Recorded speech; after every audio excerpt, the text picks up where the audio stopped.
to Roll for Hugs, Season 2, Episode 1. Once again, that was our usual cast of Jason, Aaron, Ryan, Ida, and Daniel/Twiggy, and a new addition, Rob. Howdy. We were playing in a custom world, roughly based off a few different things.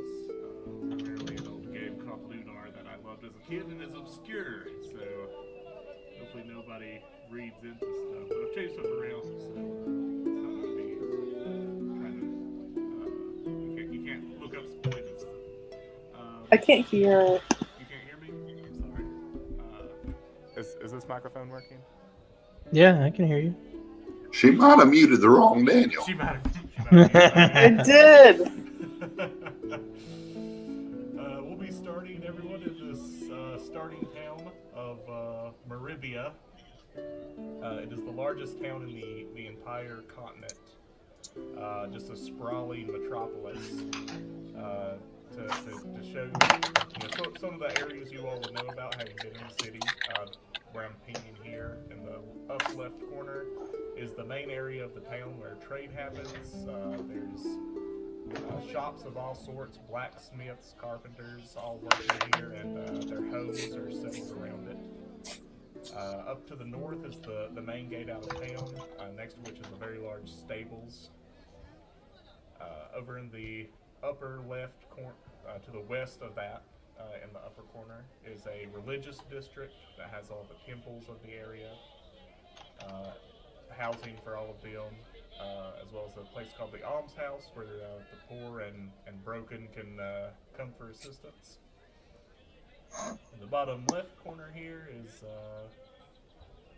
the magical district, you might say, where most magic users have settled in that section. You can find magic shops, fortune tellers, about anything magic related down there. Bottom middle is the poor district, the hood, as I think. Oh, thank you for filling those in for me, whoever's doing that. This is where stacked homes and a bunch of different people live. Below that is a small place called the Warehouse District, which is warehouses. The shipyards to the right with all the docking area.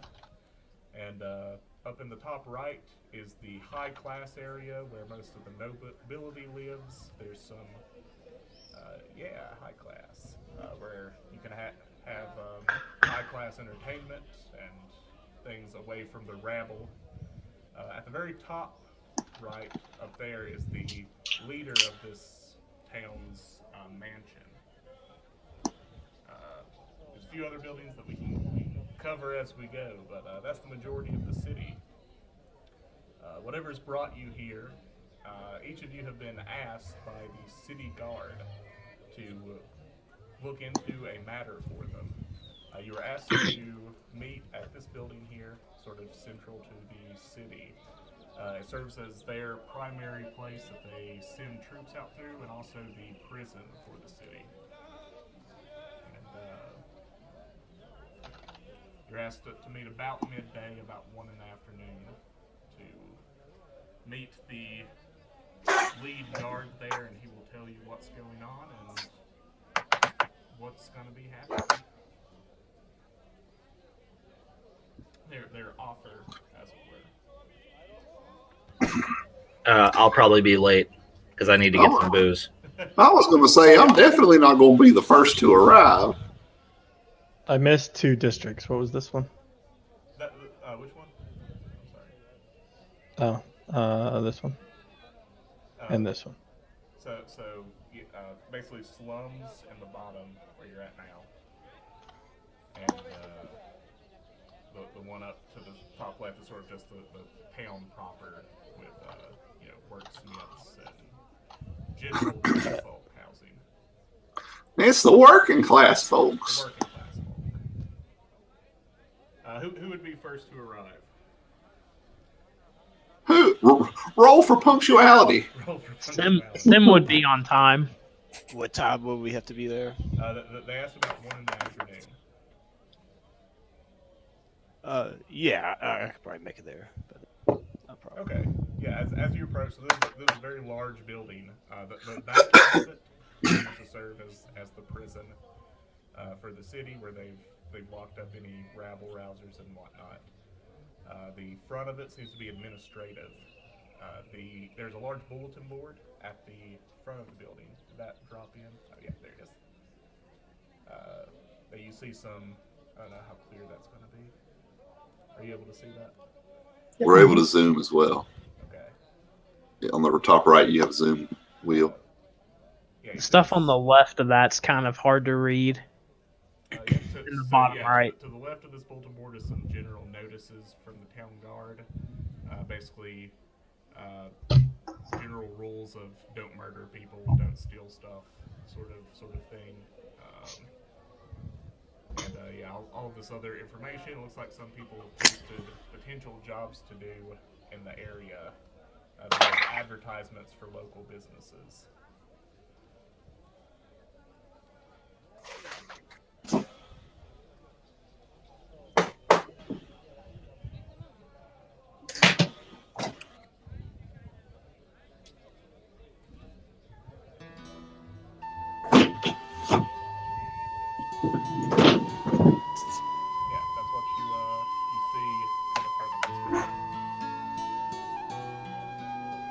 What's that? What does the one on the bottom right say?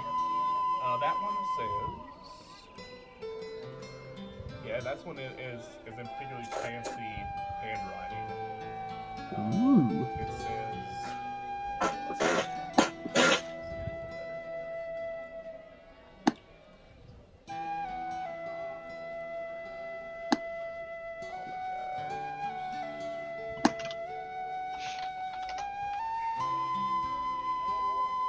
assistance requested. The city guard will not help me, and no one seems to think it's a big deal, but I need someone to help with the situation. If interested, please inquire at city guard for details. Tell them Marceline sent you. Interesting.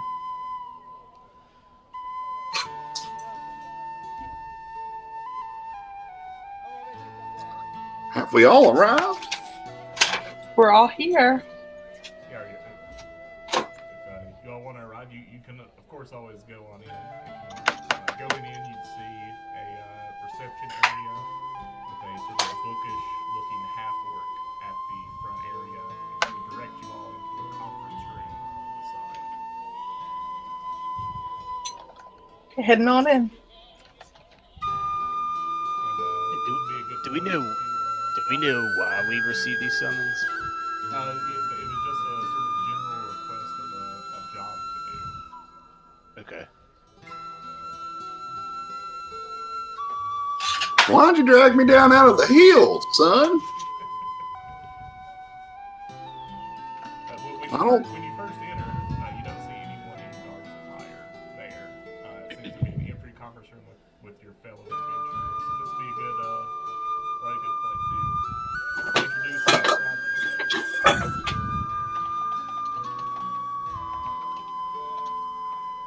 whoever wants to go first.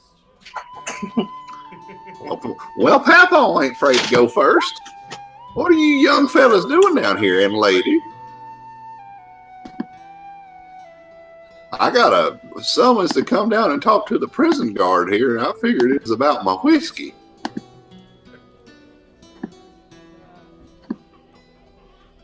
What brings y'all? Y'all making whiskey too? Did we lose everybody? I don't know.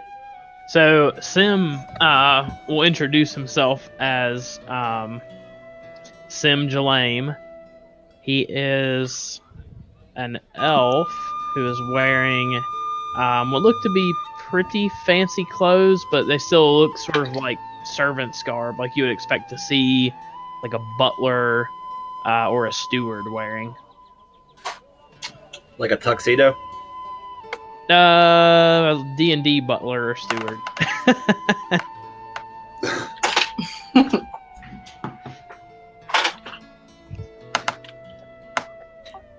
So I'm a pretty filthy and unkempt basically look like a bum, but I'm also a gnome, so I'm about 3.5 feet tall.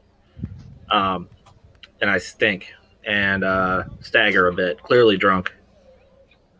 My name is Rando. Rando Calrissian? Sure.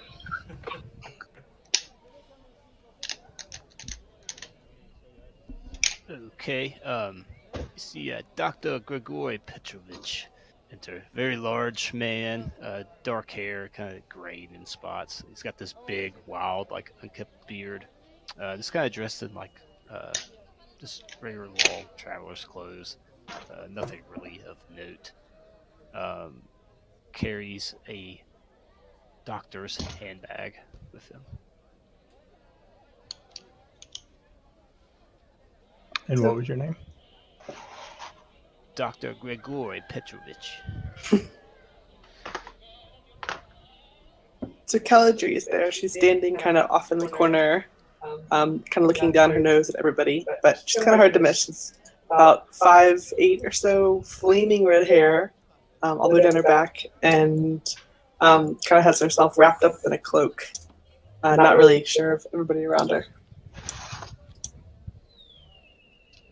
And then there's Papaw. Papaw's Papaw. already there. Yeah, but you ain't heard about Papaw. You just heard his voice. He needs 2 intros.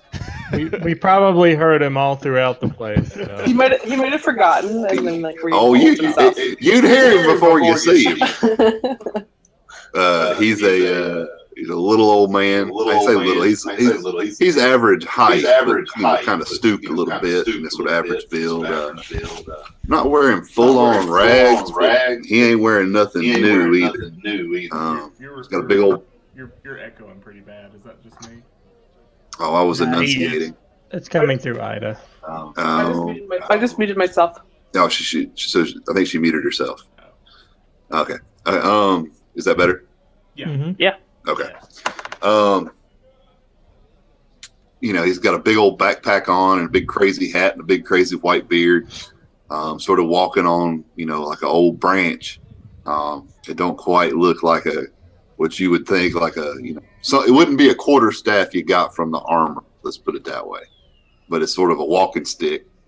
And you can tell there's sort of a crazy light in his eye. And he also reeks of whiskey. Are you human? Yes. Yeah, is everyone human except I think there's one high elf. I'm a gnome. And a gnome. I think there's 3 humans and 2 others. 3 others? I don't I'm know. human. I'm human. as well. Sim is an elf. Okay. Yeah, so you all gathered yourselves and introduced yourselves in this room. What about Aaron? Well, except Aaron. me. My bad. Go ahead. Hi. I guess I'm here for a reason. I'm hood meat. You can call me Hod.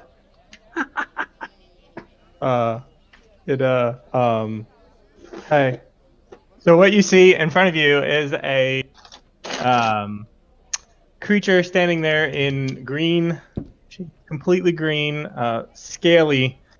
He's wearing just this like red like skirt type outfit. Nothing really covering his chest. It's all kind of exposed. From the exposed skin, you see lots of like scars, old wounds that have healed and haven't quite gone away yet. And he stands about 6'3", a long green tail. Doesn't really have any hair, just small little green spikes that go down his back. Eyes are yellow with black pupils, and when he blinks, they blink sideways instead of up and down. I am a lizard folk. You see you see a scimitar at my side and a dagger hanging by my belt.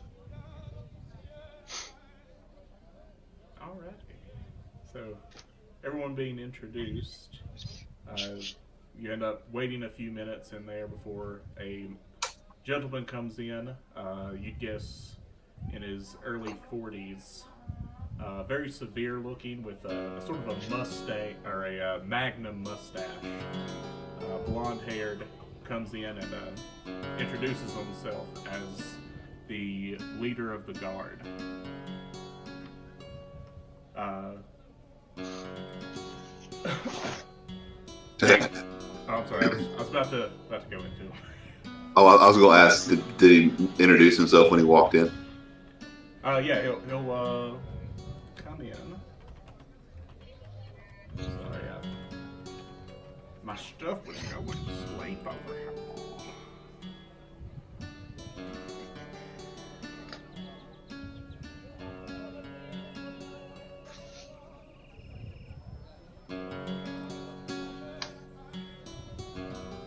Yeah, he'll say, "Hello, my name is Acapella. I am the leader of the guards here. Thank you for coming to my summons. I have a bit of a job for you if you will accept it." What is the job? Do we get to leave this town? Oh, you're always free to leave if you would like. But I am offering a purse of 20 gold if you're able to complete my task. And no more harassing about the whiskey. I don't know about any whiskey. Well, you should. Well, what is this task you have for us, my friend? Perhaps you have heard of a new show in the entertainment areas called The Maiden's Kiss.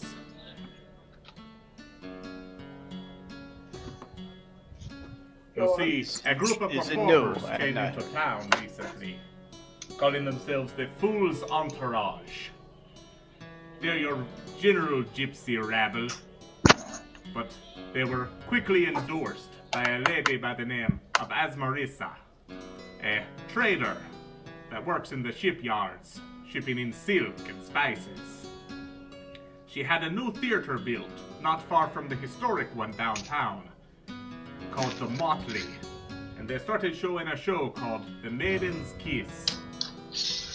Now at first, it was your standard show, but soon the runners of those who run the older theater, the Silver Harp, began complaining about them stealing their customers. That is none of our concern, but then the riots started breaking out.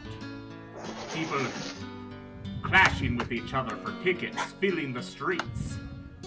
And it's become too much of my guards to keep sending them more and more each day that they're showing it, to try to break them up.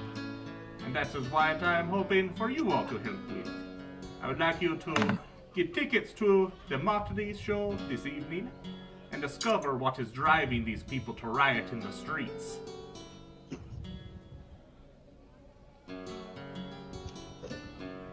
Oh, okay. I reckon I've been off in the woods and the hills long enough. I wouldn't mind seeing the show.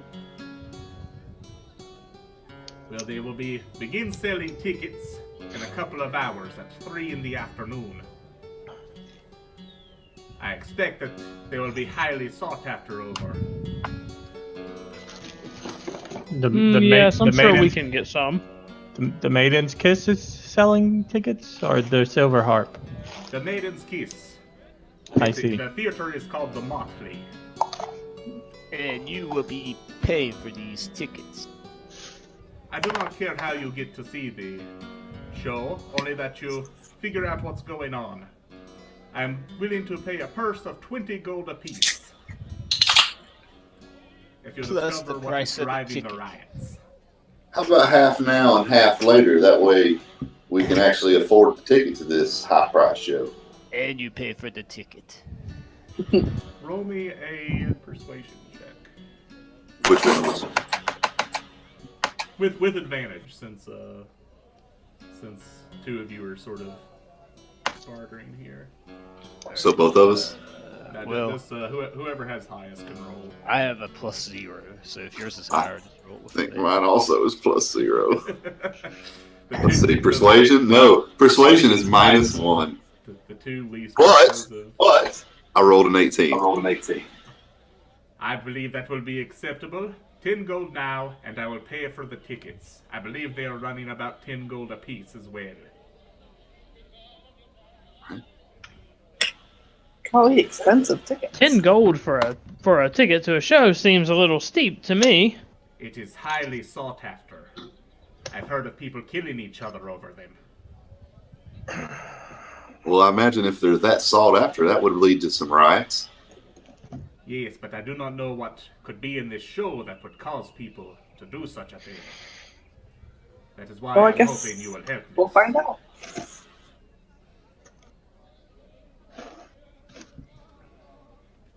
So yeah, he'll tell you. So over here in this section is where the new theater, the Motley, is located, and up here is the Silver Harp, the older theater that first started complaining about the show.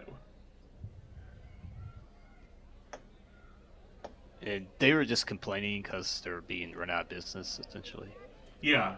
From what he described, the Silver Heart, if you ask him about it, is ran by some priests of Agma who started complaining when people stopped showing up to the shows there and going to the newer theater.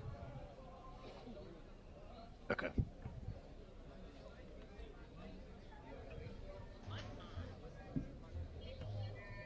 Well, where do you reckon we should start? Go see the show first, or go talk to the detractors first? I'd say we should go check out this other place and go see what's going on there. The Motley or the Silver? Yeah, that sounds good. The Silver Harp is probably our best place. Well, it's on the Let's go way. hear their complaints at the Silver Harp.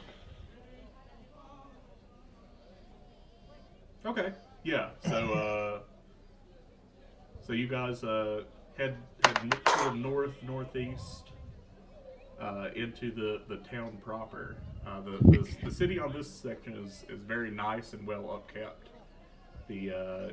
Occasionally you pass by blacksmiths and carpenters out working their trade or with items out for sale.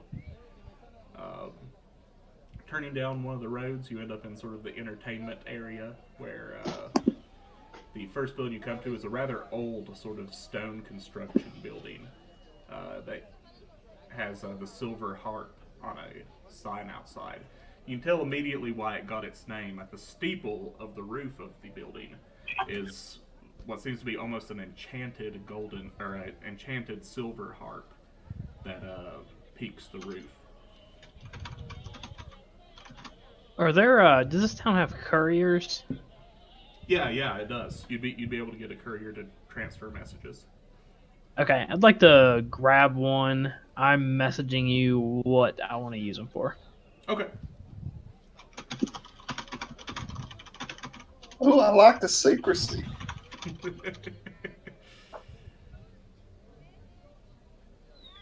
Okay. I'll keep that in mind. Okay. I'll also tell them that we're going to the Silver Harp so that they know where to find me.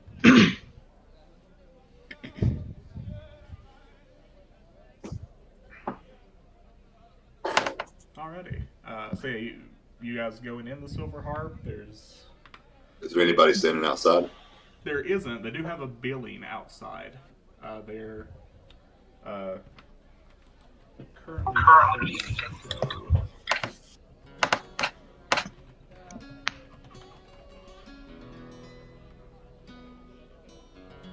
called The Competition of the Throne.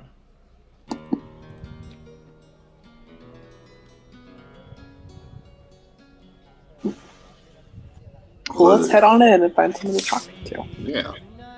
Yeah, going in, you can hear people working. It's a really grand theater with a sort of amphitheater style seating inside.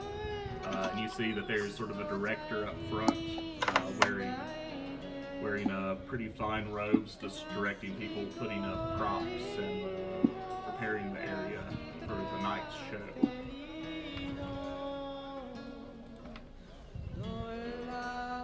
Like a stagehand, not the director. Yeah. Yeah, so sort of that situation.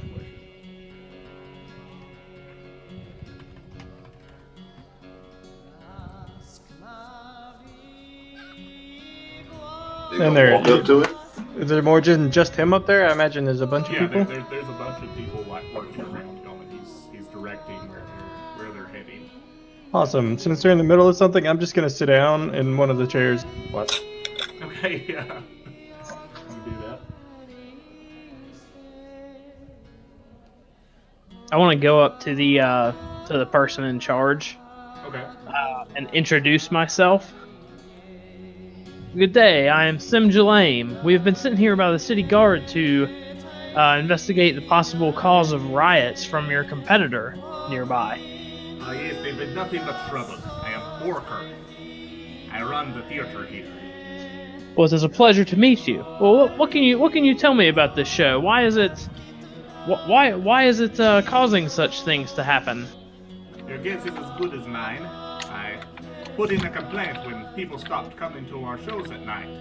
I thought something fishy was going on, and then these riots started out. I haven't had a chance to see the show myself. The tickets are quickly selling out as soon as they come open. Oh, well, I'm not worried about getting a ticket so much, but when did all of this happen? They first opened the theater about a month ago. It was a couple of weeks after that the riot started.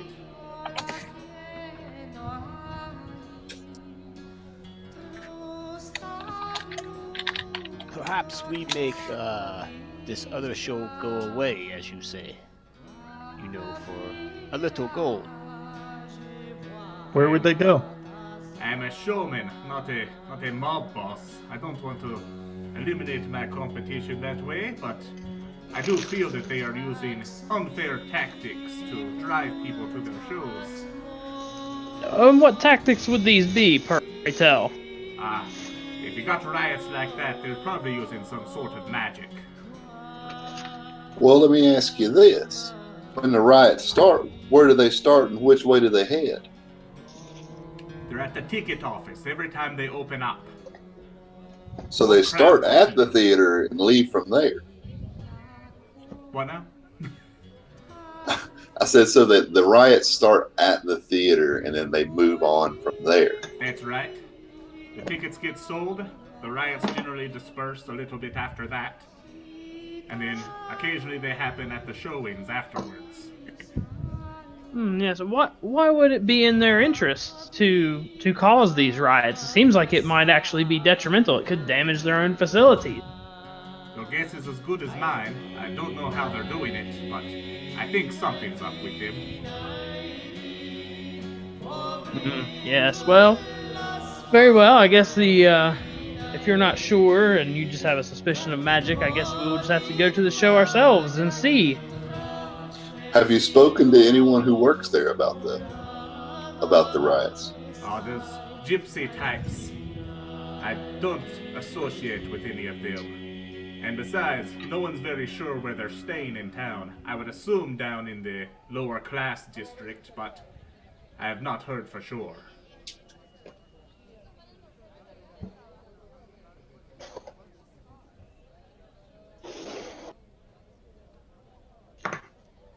I will tell you one thing. I had some men watch for after the show, and none of their men seem to leave the theater once the show is done.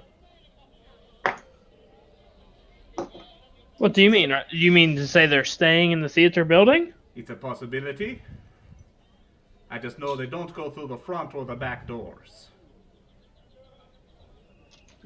Yes, interesting.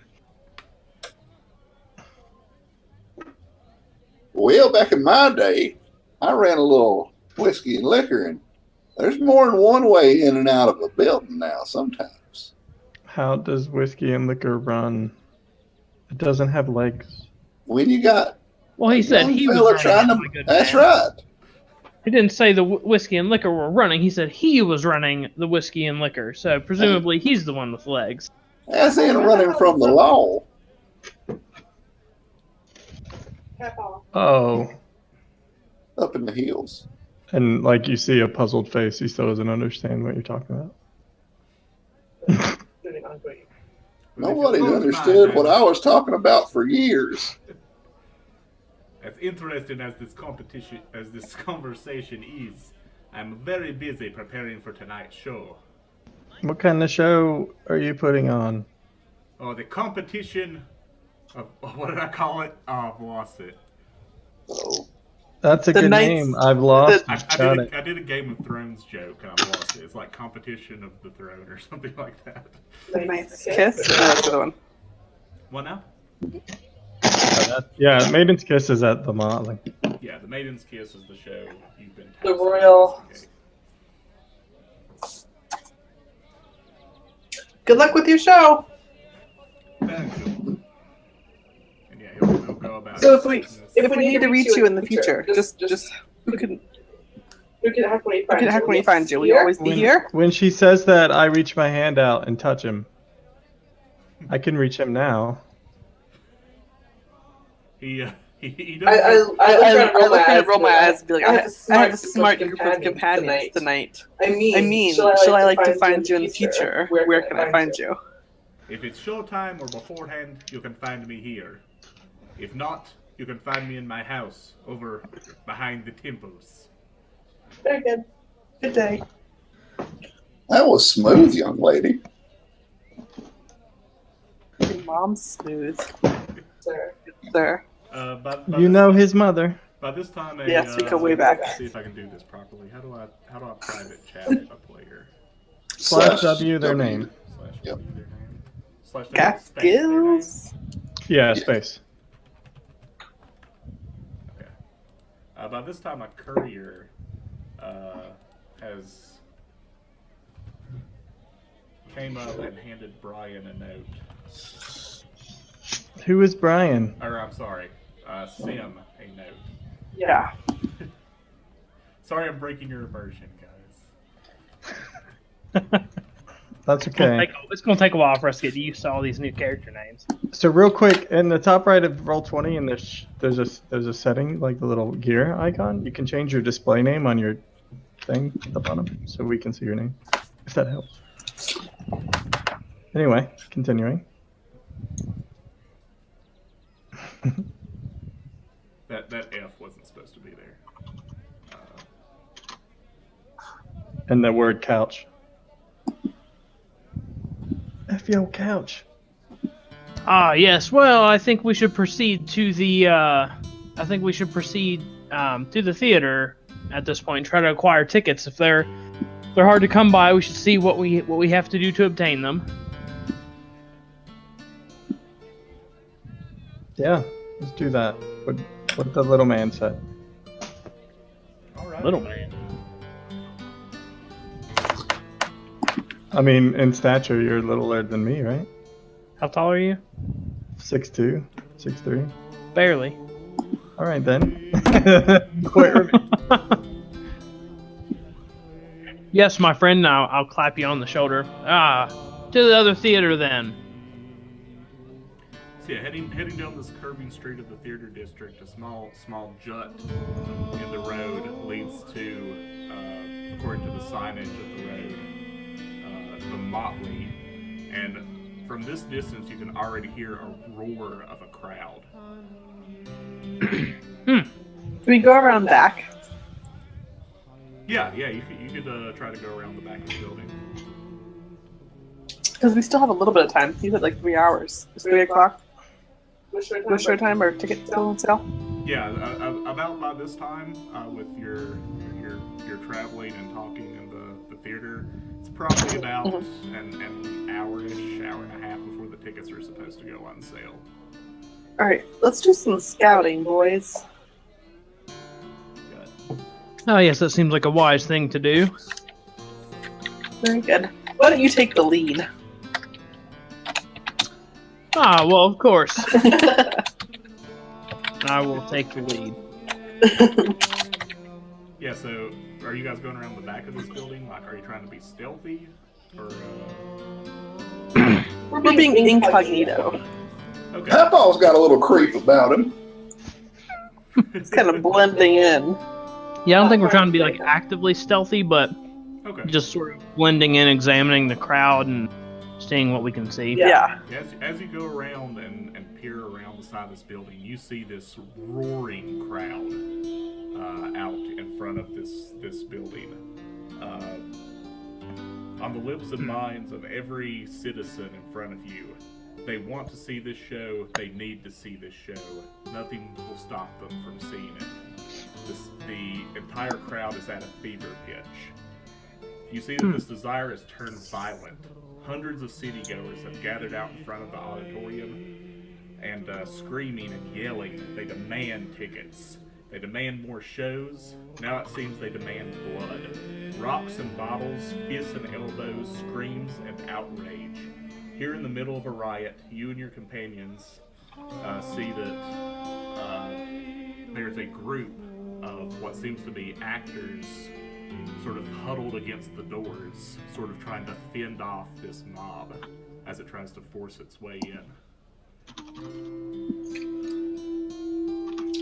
Do the people look like local city folk? Or do they look like Yeah, you see a good mix of just People drawn in average from the city back. folks and even a few nobles out amongst the crowd. And they're all in sort of a primal rage mode. They're throwing bottles and rocks and clashing with each other on the streets in front. I'd like to attempt to go through the crowd and join the actors in their defense. Okay, give me a strength check. Are you trying to muscle your way through, or are you trying to... I mean, however I gotta get through, yeah. But we just launch him. Yeah, Just launch over the top. You could launch them, or you could do No. either a strength or dex check to try to either muscle your way past people, or... Oh, no, I'm gonna try to lizard my way through then. Okay, yeah, so dex check. With that dex or acrobatics? Just dex? Acrobatics would work, yeah. Perfect. Yeah, boys! Nice. Alright.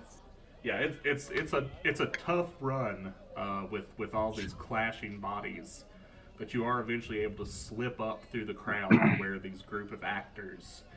You see there are 4 members of the Fool's entourage dressed up in sort of performers' robes, very bright colors, purple and red, and each of them is wearing either a tragedy or a comedy mask.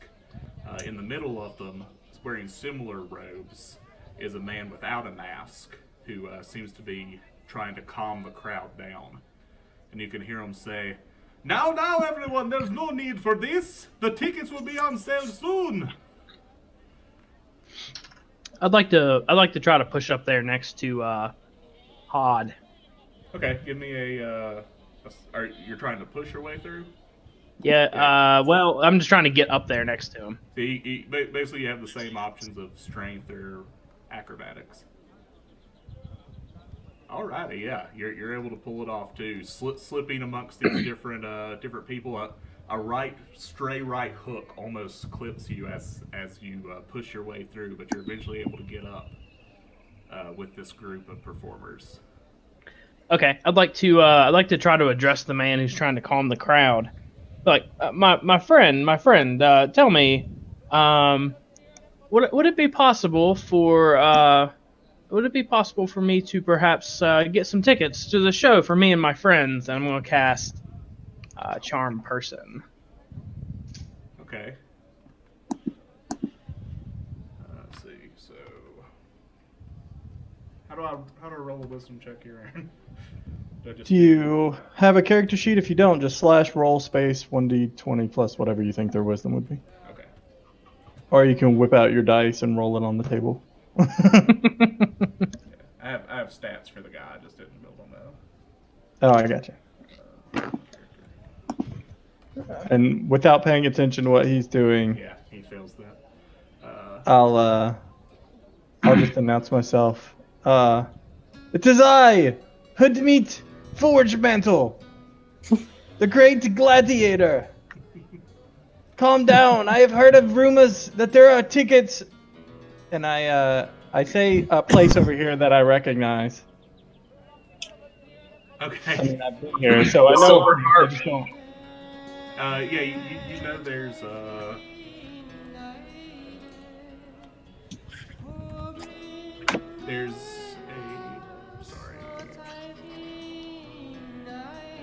an inn over there named called the I can't use that the Odd Crab. that could potentially you could potentially convince them to sell tickets that they sell tickets. I say the Odd Crab has tickets on sale now. Go there. Yeah, roll me a either persuasion or deception. I'm pretty sure that'll deception. be deception. Yeah. I'd like to join him in this. Okay, so you're going to be assisting. Yeah, I mean, I would just, well, actually, no, let me take that back. What did the guy say to me after I asked him for tickets for me and my friends? He'd say, "Of course I'll give you tickets, friend, but first we have to deal with this crowd." Okay, yeah, I'll say, well, don't worry, you let me and my friends deal with the crowd, and I'll gesture towards the others to, like, come forward. And then I'm gonna go up and basically just parrot what Hod is saying, that they're on sale at this other place. Okay, yeah, so They're on sale with free booze. yes, that same deal. Rolling that deception.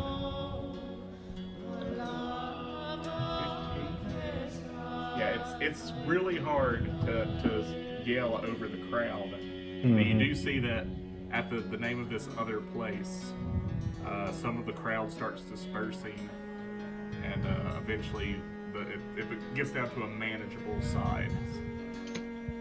The actors can sort of get them out of the area. I was going to say, I was still at kind of the back of the crowd. If I could have heard them, I could have started yelling from the back, too. Okay.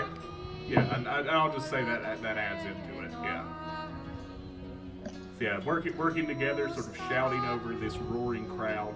Eventually they start making their way through the city towards the Odd Crab in the slums area of the town. They stampede all down through here. And he'll go, "Quickly, now's our chance!" And you see the two of the actors sort of throw bars off the front of this building and quickly gesture everyone inside. We'll slip inside too. Yeah. Yeah. Definitely going in. Yep, on our way. Do you have seats for the elderly, son? Yeah, so going in, let's see if I can... Perhaps near a fire exit. come back here, you. Or the bar. Then, you know. So I'm getting the map of the theater up. Yeah, so going in through the front doors, you find yourselves in this sort of reception area. You see doors going into the main auditorium and stairs going up to what you imagine would be seating up top. And as soon as everyone's through the door, these actors throw the door shut and bar them from the inside. How do we use our tokens? What now? How do we use our tokens?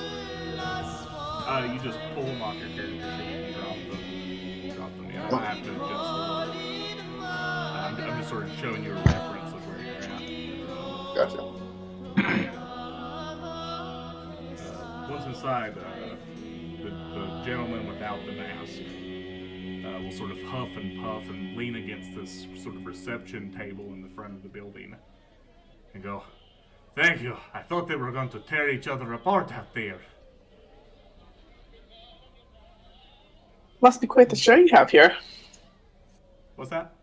It must be quite the show you have here. Oh yes, the best show in town. The Maiden's Kiss. But I don't need to tell you that. That's why you're here, yes? Exactly. Oh, So yes. what's the best seat in the house? The amphitheater seating up front, up top. I'll give you all each a ticket for helping me disperse that crowd outside. You're free Thank to you, wait sir. here to watch the show if you'd like.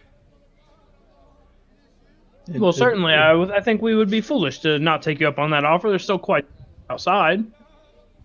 Yes, the show doesn't start until about 3 hours from now, but feel free to stand around in the theater or watch as we prepare. Is there a bar at the theater? A man after my own heart, and you see him reach into this this sort of reception table that has like shelves on it, and he'll reach under and pull out this large bottle of some fluid and set it on the table. Papaw, you're up. No, I'm actually going to steal that from you. How do I contest that? Are you trying to like stealthy steal or just like run up and grab it? No, I'm gonna speed steal. I'm taking it. I guess it'd be competing dex checks to who gets it faster.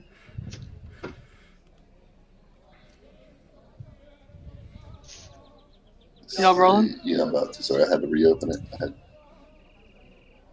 That is not good. So while they're doing that, I want to just like walk behind the counter and be like, my friends, and just grab another bottle from where he grabbed it from. Yeah, there are a few bottles in there. So yeah, Rando isn't quite quick enough as he tries to. I will snatch this bottle up. You gotta be quicker than that, son. I'll pull one out and hand it to Damn, Rando. Be like, my friend, there's no need to be stealing from amongst ourselves. Here, have this bottle. Well, thank you. You know that Geico commercial with the old man in the fishing rod? I got a dollar for you. You gotta be quicker than that. So I'll take that on my little bottle. I'm gonna walk up the stairs to the balcony. Yeah, so going up, the balcony definitely does give the best view.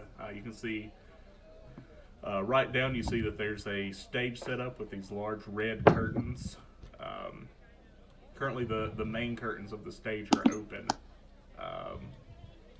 and you see the sort of pit where you imagine an orchestra would be, and the general seating underneath you. So I'm wanting to do anything here. I'd like to snoop around a little bit and see if I can find the entrance to the actors' chambers. Okay. Snooping. Give me a perception. I'd like to go with him, but no type of snooping at all. Okay. I Yeah, just kind of follow him around. Just like clump along around behind him. I'm gonna sit in dead center stage, in the middle of the top overlook down, and happily drink away whilst paying attention and watching what goes on. Okay. Just casually, like. Yeah, so working up to the stage, you'd be able to see that there seems to be some sort of hatch that goes under the stage. You imagine some sort of like maintenance entrance, which is there. And if you go up actually on the stage, you'd see there's a back entrance to the building. Next to it are sort of like costume racks. And over on this side is a ladder that seems to go up to the roof. That's not the way they exit, supposedly, right? Not right. Not at the front door or the back door. Whoa, you're echoing really bad. Sorry, I'm She's standing next to Daniel. She's moving. She's running away. I'm leaving. I'm running away. What were you saying? So that must not lead to the front or the back door. Yeah. Did you say that trap door, was it locked? Going down, it is locked. Seems to be barred from the inside. I assume it's this one here. Yeah, that trapdoor there. It's down in what seems to be some sort of orchestra pit.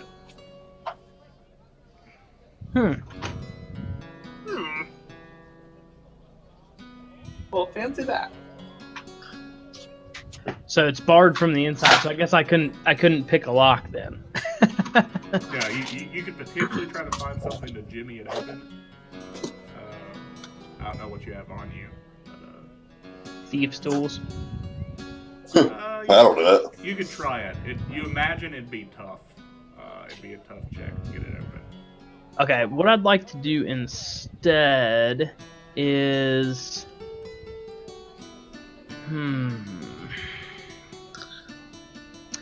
I want to try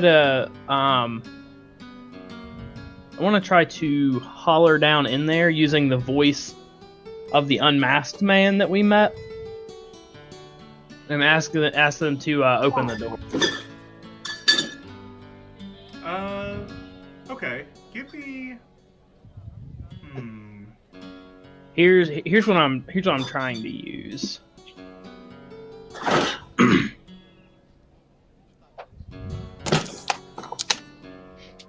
was trying to figure out if they can hear you.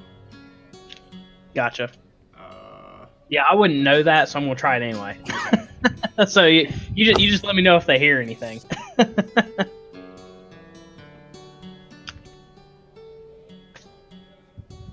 Why are you talking like that? Are we the only non-actors in here as well? Or are So, there so other patrons? the four actors that came in with you are, as far as you know, still in the reception area.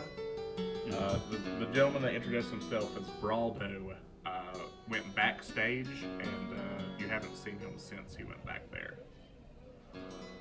But there's no other like customers, so to speak. No, yeah, you don't see any other customers. I would like to point out anybody. I'm going to assume anybody along up here sitting with me is also drinking heavily. Yeah, is that what Rando and I'm probably gonna have to go get another bottle. yeah, you can go down. The actors seem to be preparing the tickets for the night show down in the main reception area, but they won't take any mind you going down and getting more beverage out. Did I hear anything from the trapdoor? Did you roll it? Oh, what was I rolling? Deception. Deception. This deception with advantage, right? Yep. That is pretty good. You don't hear any response from the trapdoor. So one of the masked men from the reception area will open the door and go, "What was that, Braldo?" And Braldo, I don't know where he is. I'll like put my hands up in a I don't know gesture. yeah, they'll just go back to work. But you were just talking like he was. Ah, yes, my good friend. One of many skills I have, and I'll wink at you. Do you work here? Not yet, but you never know, do you? I never know what. What could happen? Terms of employment, if you will. So yeah, anyone else want to do anything? Waiting for the show. I want to peek my head behind the curtain backstage. Okay, yeah, you see on that end of the stage, there's a ladder that seems to go up to the roof. On the other end, there seems to be costumes hanging up, as well as a door that goes out the sort of, that's a door there. But I don't see Braldo. You do not see Braldo back there. Interesting. Where's Braldo? We must find him, my friend. Come along, and I'll climb up that ladder. Yeah, going up the ladder, it does go all the way to the roof. Popping it open, it leads out to the rooftop, and you can basically see the whole rooftop of the surrounding area from this height. But no Braldo? You do not see Braldo up here. So you can get that's essentially the roof access there. Yeah, it's roof access. Noted. I'll look down to Hod and be like, no Braldo up here. Where could he have gone? What? He went that way when we saw him earlier. Like, matter of factly, the way that I saw him walk. Indeed, my friend, indeed. I want to go over here and peek out this door. Yeah, as you do, you see Rando sort of hustling from the front of the building towards the back door. Yeah, so coming like from that direction. Ah, Braldo, my friend, hurry up and get inside before anyone notices that there's an entrance over here. Yes, Will. I have a few matters to take care of before the show starts. You should get to your seat. It will be starting soon. Well, is there anything I can help you with in the meantime? I don't believe so. My men will handle everything. Ah, well, yes, just remember, if you need anything, we're here for you. Yes, of course, my friend. How long does a charm person last?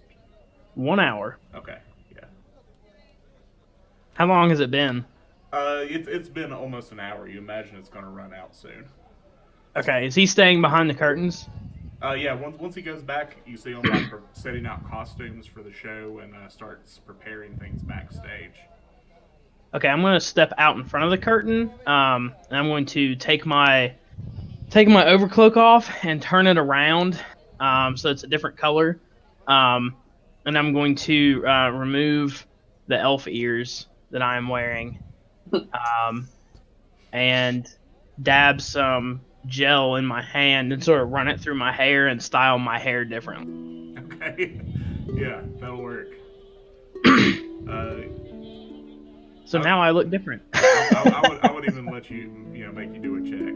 You look enough different that when you're. Do I watch him do this? Yeah, he's doing it a little hurriedly, so he's not really hiding it. Okay. I just watch you curiously. Once I'm done, I'll clap you on the shoulder and be like, "Come on, my friend, let's go find our seats." Yeah. And so everyone Okay. else, a not elf-looking, but still sort of sim-looking character returns from the theater. And sits down beside you. I feel like I've been drinking enough not to question it. So yeah, if no one else wants to do anything else, another hour passes and you see as everyone starts preparing and coming in and taking their seats at the Motley Theater, preparing for the show to start. Does anyone else want to do anything before we move on?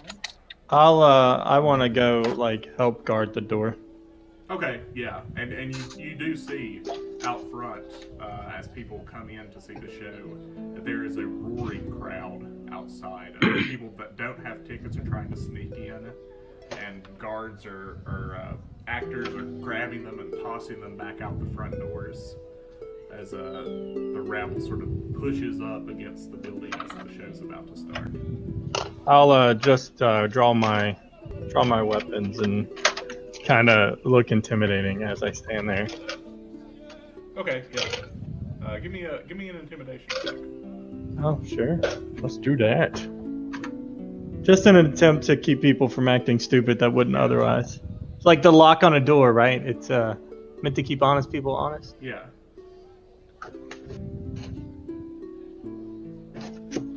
Not a great roll, but There it is.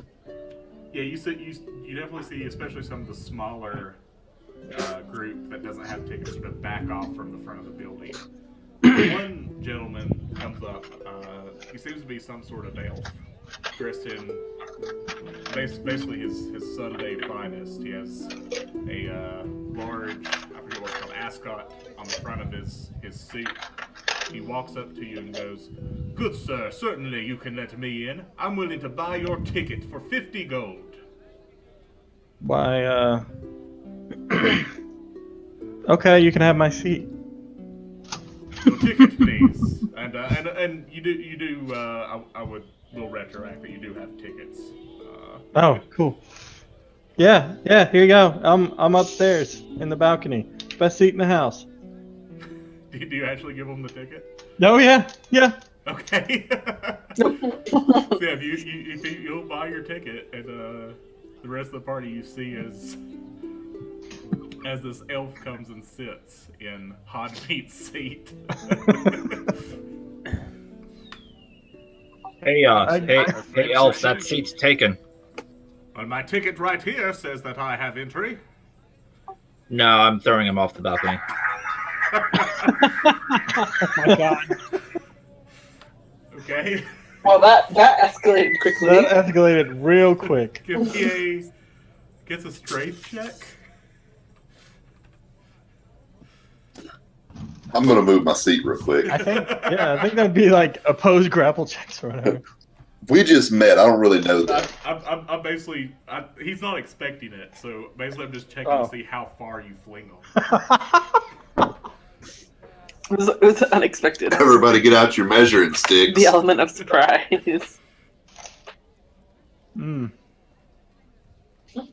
Okay. I assume that this Land on other the color stage. here is the balcony, yeah? Yeah. That, where that sort of line is where the balcony Gotcha. cuts off from the forest below. I thought so. Oh no, that strength check though. Oh, Aww. Yeah, I might have thrown myself off.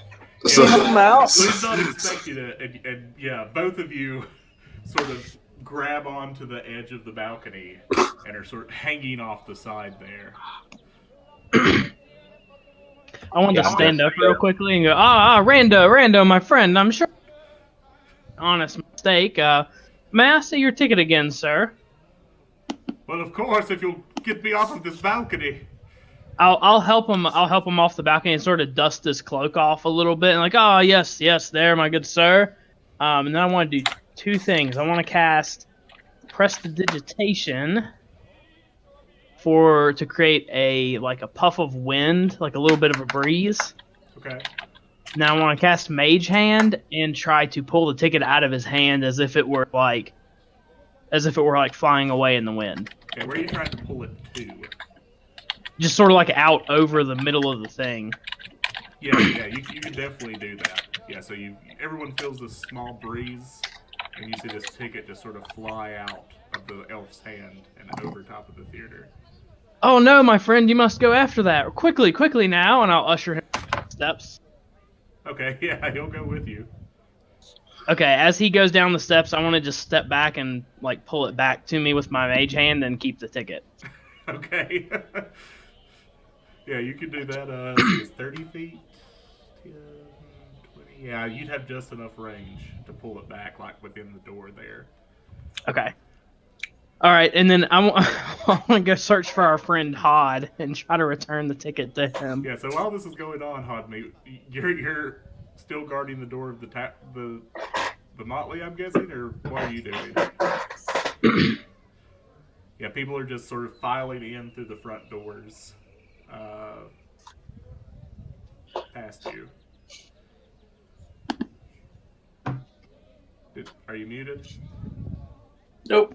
That sounds good. Yes, I was. Yes, I'm still out there. I'm still out there. I'm still pretending like I work here. Okay, yeah.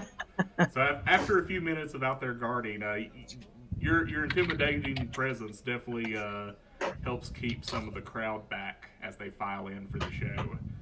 Awesome. Sim joins you outside. Especially if anyone notices me from this. I turn to Rando and I'm like, "Is this part of the show?" Just with everything that's going on. I think it is now. We may be featured players at this point.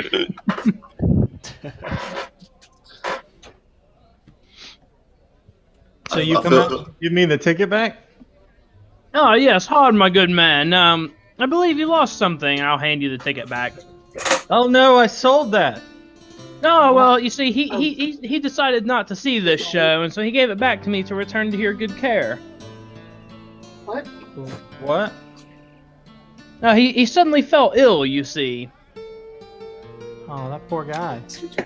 Yes, it was quite unfortunate. But anyway, here you go, and do me a favor and hang on to that ticket. You'll need it to get back inside, you see. But okay.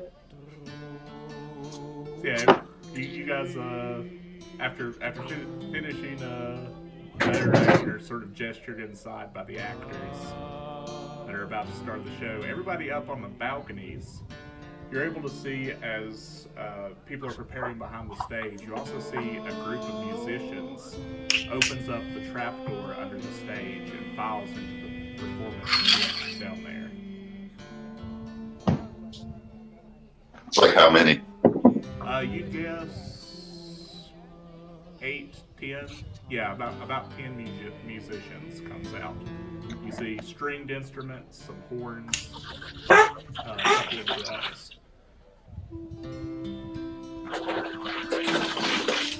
All right. As Hodmead and Sim, as you all stairs of the theater, you see some of the actors tossing the elf you saw you saw Pikachu out of the front door of the building. I saw that. Yeah, you'd probably see it. Yeah, if you're all coming up together, you're paying attention. He was right. I don't. Whatever. Yeah, so you guys take your seats, and the actors prepare themselves. Rando comes out and introduces the show. By the dim light of the Motley Theater, you and your companions watch the epic tragedy of the Maiden's Kiss unfold. Powerful performances and untamed passion unfold before your eyes. Heroism and villainy are yours to witness. By the time you realize you've been drawn into the high drama so utterly and completely, it's too late. With an orchestral crescendo and the flash of a bloody blade, all are left dead on stage, and the lights slowly rise. The crowd erupts in roaring ovation, and you find yourself again part of the mob, leaping to your feet with thunderous applause. The performers come forth one by one for the curtain call. The lead, Lady Asmarissa herself, is the last to appear. Her beauty is unparalleled. Blood-red hair, eyes as dark as midnight, with a smile that can drive men to madness. She makes her final bow, as do all the others, before they slowly disappear back behind the heavy velvet curtain. And everyone roll a wisdom saving throw.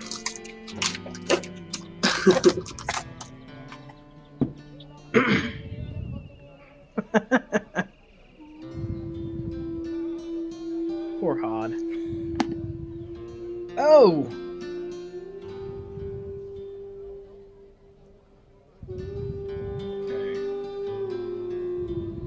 Okay.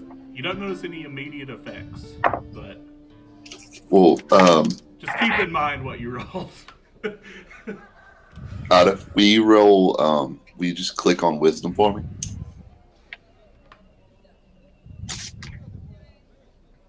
I can hear Daniel talking outside, but I don't know what he's Oh, saying. she can't hear me. We swapped computers. And I went outside to smoke a cigarette. He's still on my computer. Ada, Yeah. click the wisdom for me. Which one's wisdom? Character sheet.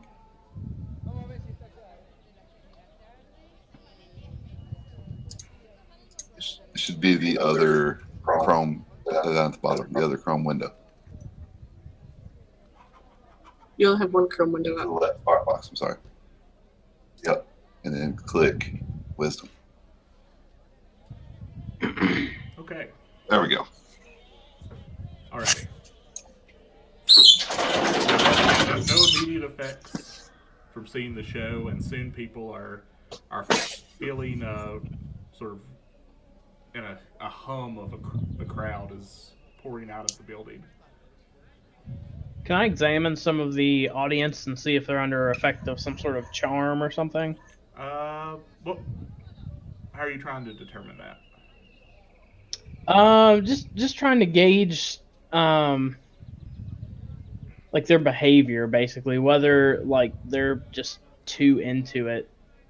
I'd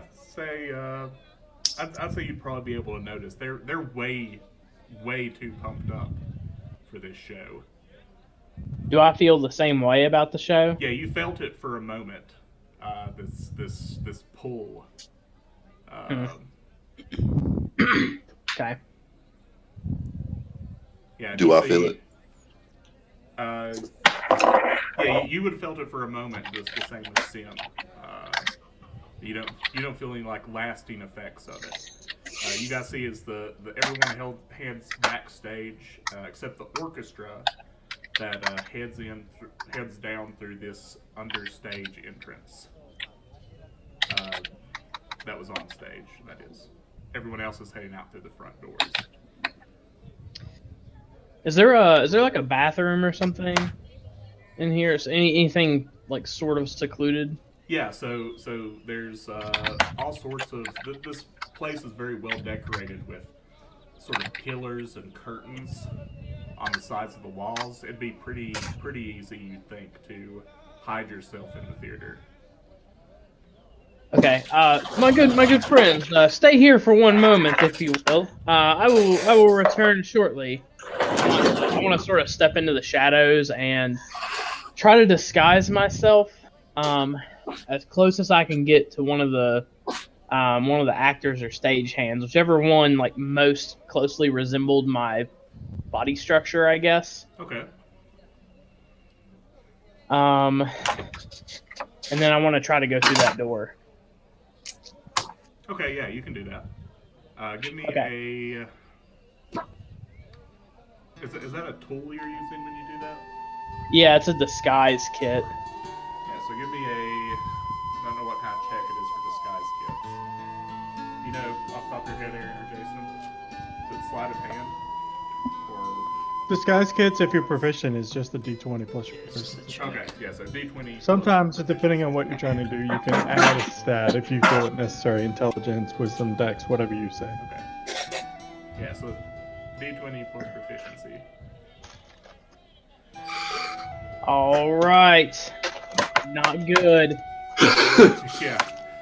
So you're able to quickly disguise yourselves, but you're in a bit of a rush. The last of the orchestra members are filing in. You jump down into the pit and sort of try to follow them in, but the last one sees you. Goes, "Hey, you aren't part of our troupe. You should head out to the front doors with everyone else." Oh, well, I'm sorry, my friend. I was just I wanted to talk to you all and congratulate you on excellent performance. You know, I've always dreamed of being an actor since I was a young lad, and how about joining a troupe such as yours? Oh, well, we have been together for quite some time. And Lady as Marissa, she's the one that really started our troupe. Once she's got involved, we all decided to really band together for a purpose, you know. I suppose if see. you talk to her, she would let you join. Ah, yes, and how could I get an audience with the fair lady? Well, she's very busy tonight, but I assure you, after tonight, she'll be the name on everyone's lips. Yes, well, thank you then, thank you. And I'll head back out the trap door. Give me a perception check. Perception! Damn. Okay, yeah. It's rather dark in the tunnel, but Okay. yeah, so you're back out in the main auditorium. You do notice that with your conversation sort of distracting the last orchestra member, the hatch under the stage wasn't locked. After he finished talking to you, he just sort of went on his way without locking it. Okay, I want to go up to my group. Gentlemen, and fair lady, gather around. I was just speaking with one of the orchestra members down there, and I believe he forgot to lock that door. I believe we could probably find out where they are if we wait for a little while and then follow them. Why? Why? Well, my good friend, we were sent here to uncover the source of the riots, of course. Well, I think our answer is with the lady of the group, if you will. Yes, she was quite the charming woman, wasn't she? Also, Smart.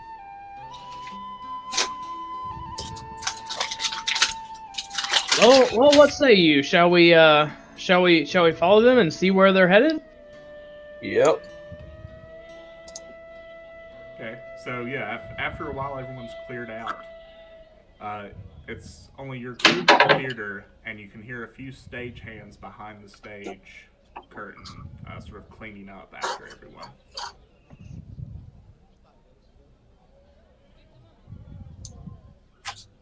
Yeah, I think we should go. If anybody else wants to stay here, maybe you could wait and talk to the lady if you can. But I think we should go down and see what's in the hatch.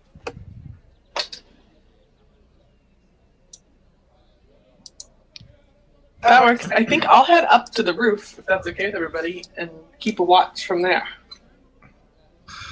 You ought to see if the high lady goes back home. It seems to me if there was some wizardry going around, it'd be the rich person.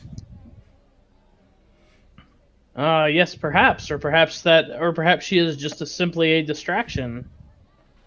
That's a decent point. Perhaps. But it's a lead nonetheless. Indeed, it is. Okay, so what are you guys is doing? Kelladrey staying on the roof? Yes. So, there are stage hands back there cleaning up. Are you going to try to like sneak around them, or what's your plan for them? Me? Yes. No, I'm just gonna walk through like I belong there.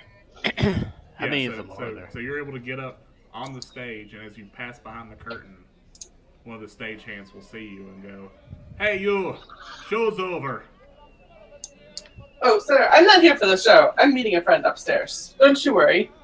No one's Ian. allowed up there but Lady Asmarissa. We go way back. We were childhood friends. I find it very unbelievable. Roll me a deception check. Okay.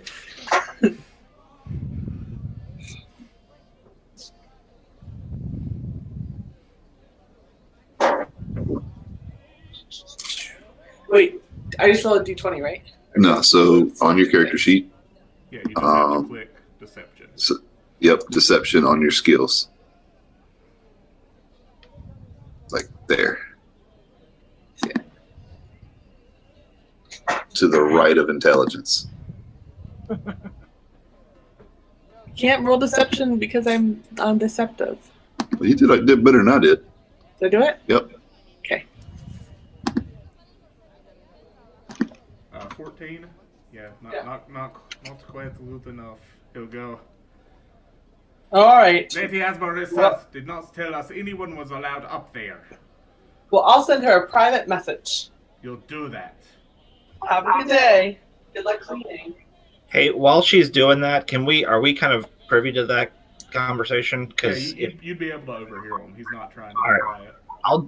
I'll jump up on stage and run the opposite direction, try and distract the guy. So towards that back door. Yeah. Yeah, you knock a couple of workers as they are trying to clean up backstage and come through the back, and he turns his back. It is a very tall ladder, and they don't really seem intent to chase you. And while he's doing that, I'll slip around and behind the big thick curtains. Okay, so what are you trying to do? I'm gonna get behind the curtains where no one can see me. Okay. And Rando, where are you trying to go? I'll just kind of make a mess and just kind of knock some stuff over just to grab everybody's attention so they come over and they, are paying attention to me. Yeah, you clash into these workers. You go, some drunk has got back here. And they'll attempt to subdue you to throw you out this back door. I tried to help them. Oh hell! Well, while all that's going on, I'm going through the trapdoor. Okay. Yeah, I'm going with Papaw. Yeah, give me a strength or dex check, Rando.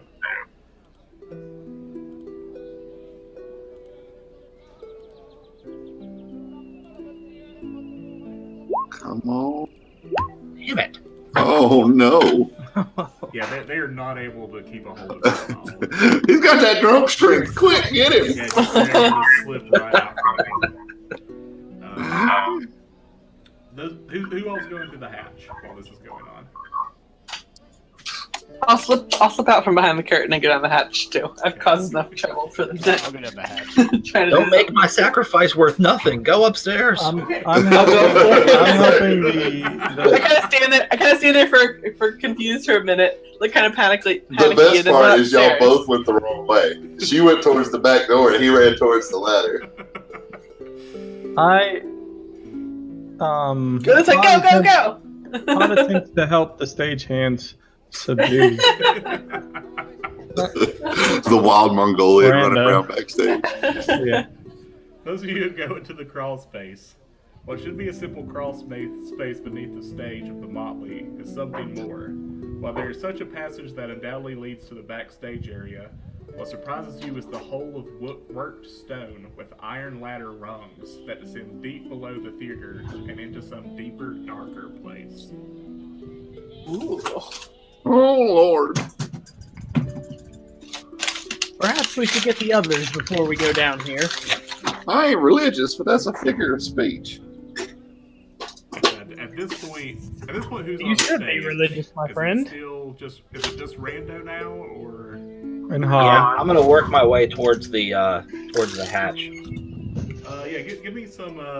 Give me a dex check just to see if you're able to like slip away and slide into this hatch. Ah, perfect.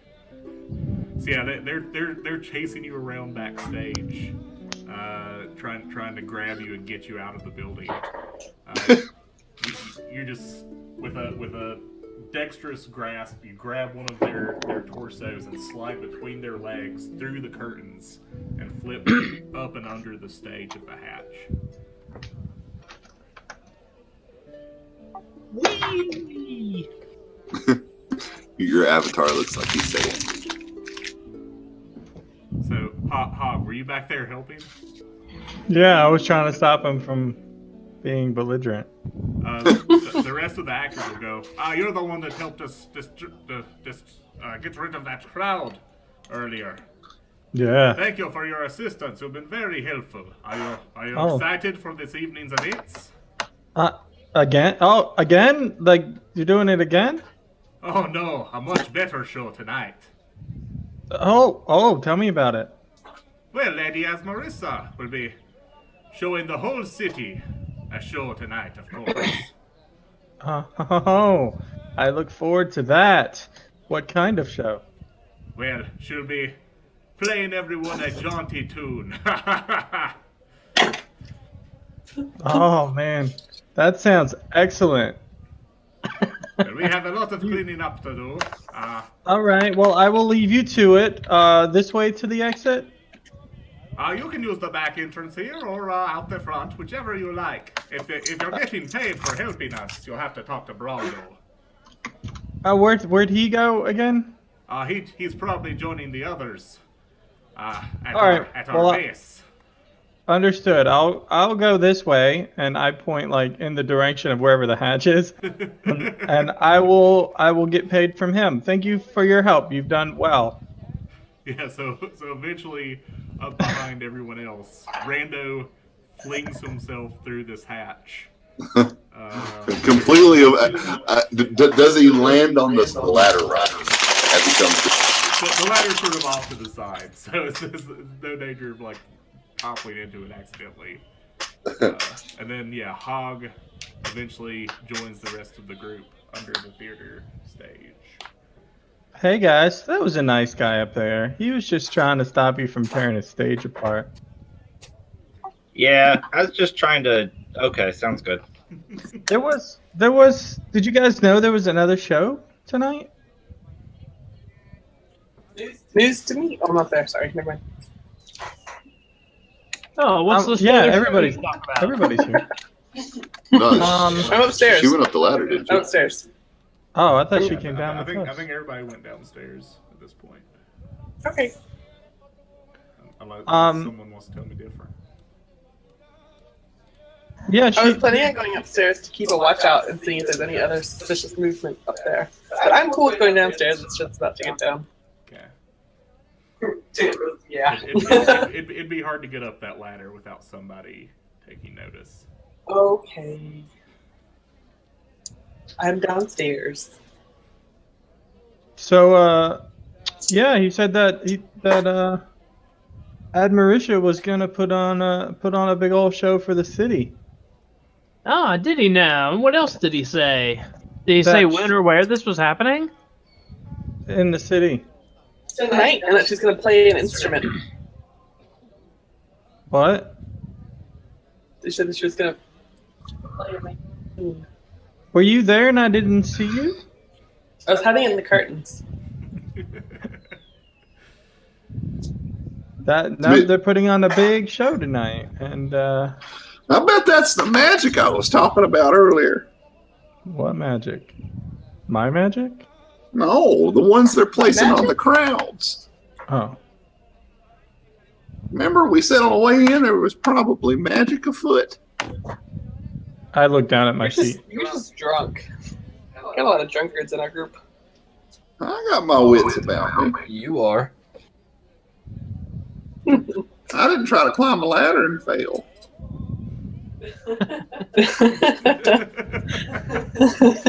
Ouch. I know which way the back door is, which way the ladder is. That's who's drunk. It's true. So do you guys have No, I'm just difficult.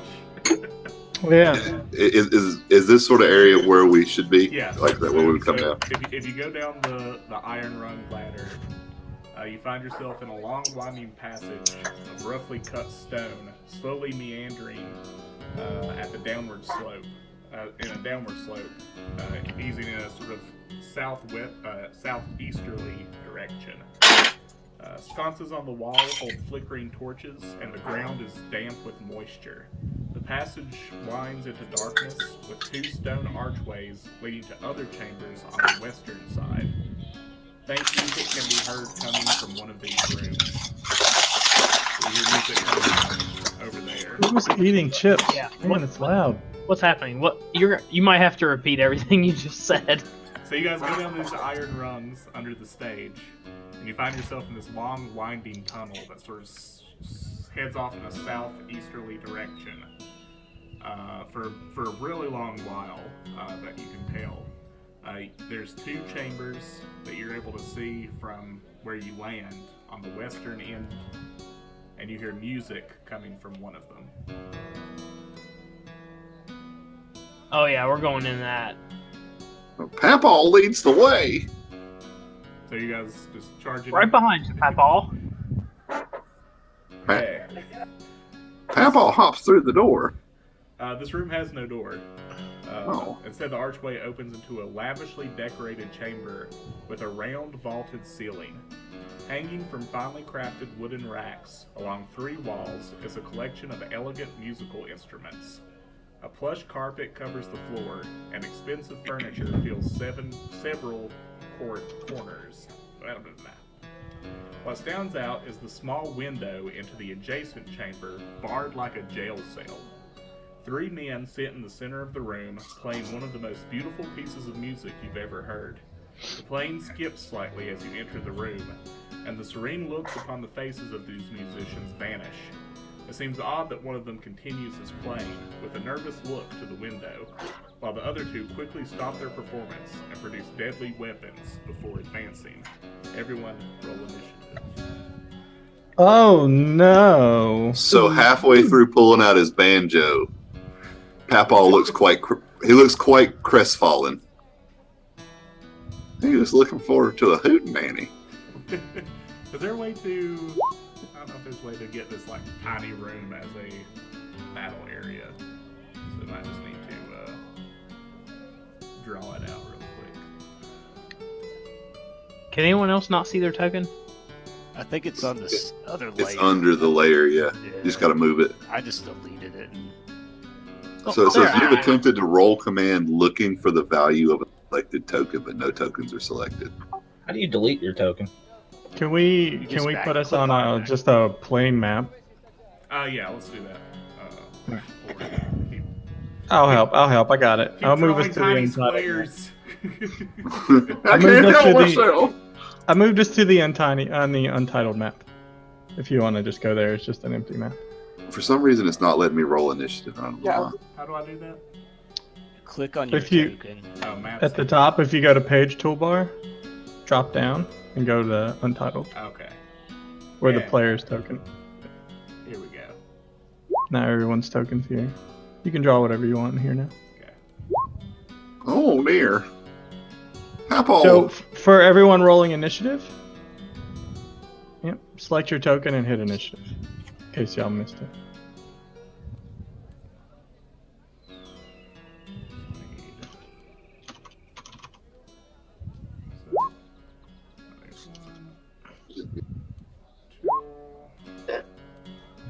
Damn, I want that 23 I got first.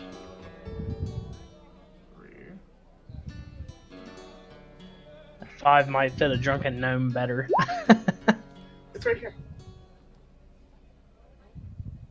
How do I do this for the individual tokens?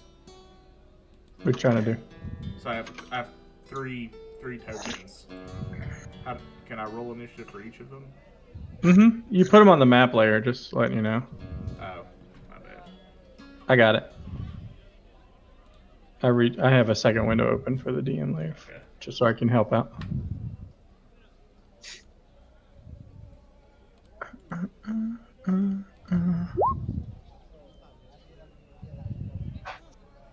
Aaron, did you give me a 23? It was your first roll. Oh, thanks. Mine was 11. You can edit it yourself too. You can edit your own initiative. There you go. That turn order's backwards. I rolled quite poorly. If I hadn't have been pulling my banjo out. Hey, as a side note, did you have a specific pantheon you were using for this setting? It's Forgotten Forgotten Realms. Realms. Okay, good deal.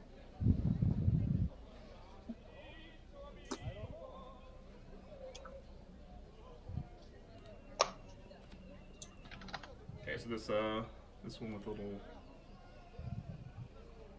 So how do I roll these guys? Do you have a character sheet for 'em? I've a character sheet for what they are. Yeah, that's fine. Just click on their token, open that character sheet, and hit initiative, and click on each token. Or if you want to do them as a group, just click one. Okay. But you got to make sure you have the token selected when you roll. Okay. There's a little gnome fella. That's Rando. Oh. Hey, well, I wonder where Genghis went. It's two sides of the same coin, my friend. Oh. This is combat form. This is combat, Rando. Papaw stays the same. That do it? Oh, I'm getting a syntax error. You got to select the token. Like you actually have to click on the token. That's the idea. problem. Got token. Like I moved it, Yep. and then initiative. Am I hitting the wrong thing? Do I not hit initiative? Or do I No, you should be. yeah, it says. I mean, worst come to worst, you can just go to the roll dice thing and Oh, roll. good call. Yeah. Yeah, let's do that You can just click initiative and see if that works. You're right. I got it too. I don't know why it's not working. It's the character sheet assigned to that token. Yeah, no, but it shouldn't have to be for the DM. Ooh, I got you.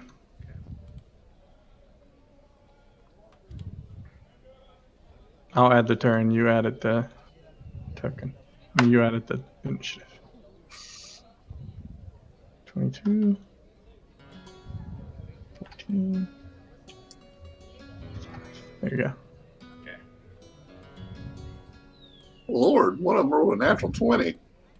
Alrighty. So yeah, you guys have entered this room.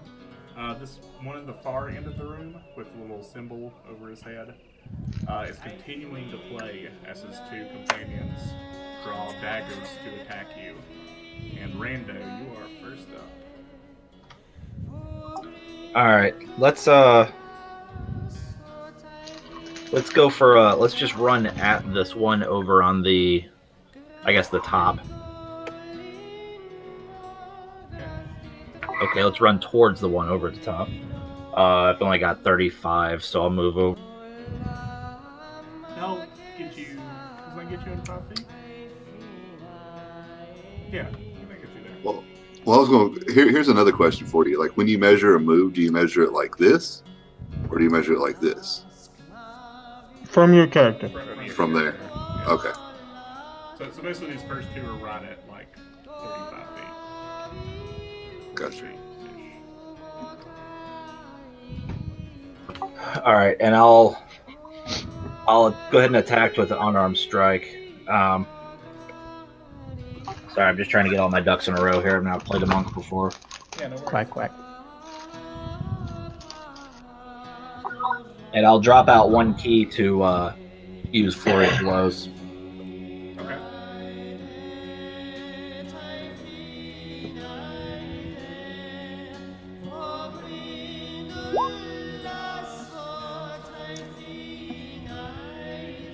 So 14 to hit. If that hits, 6 damage. Okay. Yeah, Is that music? And the second one's incoming. Is there a way to... What's up? Everybody, what? I don't know if that worked. I was trying to set his HP, but I don't know if that worked. Yeah, you can do that like the center bar. Like, I don't know. Does anybody see the green bar above my head, or is that just me? That's just you. I see one over mine too. Okay, so maybe it'll just be you that can see it, Daniel. Okay, I got it.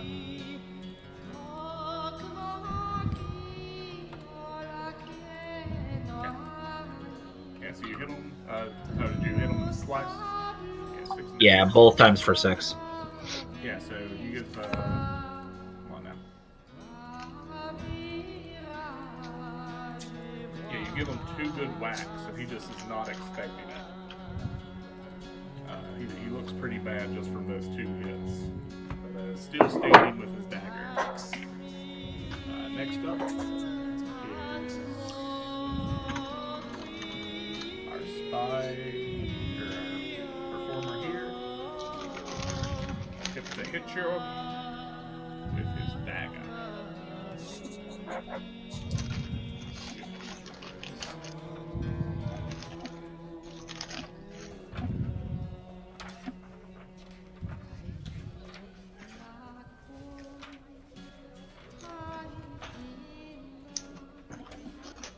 Excuse me while I find a character.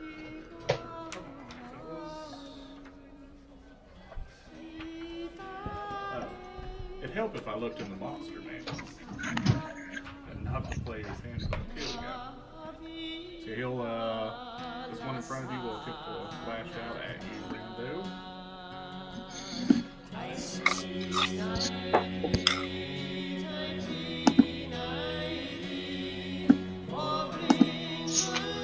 You can roll from his character sheet. I didn't import the, Oh, I got you.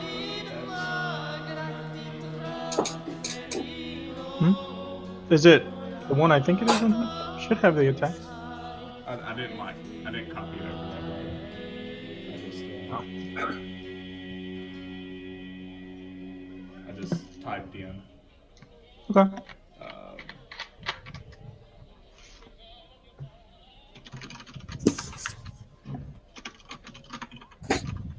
10 to hit. I imagine.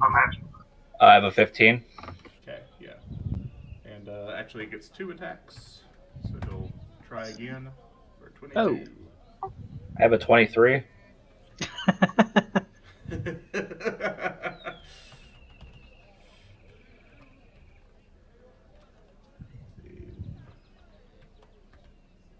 Oh, come on. Roll 20. 3,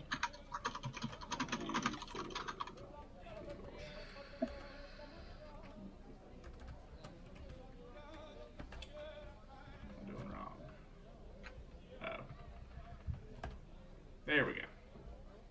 6 points of damage.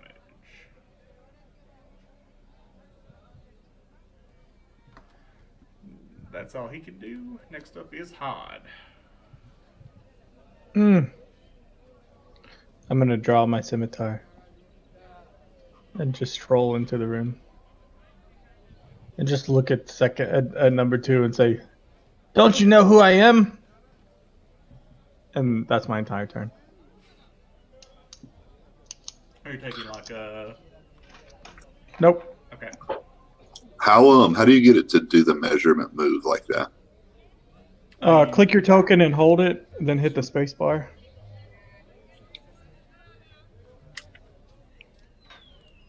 Next up is this performer in the back, and he's going to continue to play music while this fight is going on, still nervously looking over towards this window. And that puts us at Kelladrey. How do you say your name? Kelladrey. Kelladrey.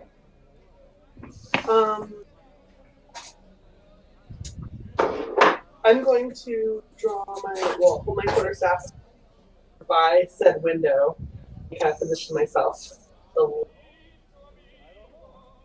there and hold my turn for anything coming out of the Here or over here?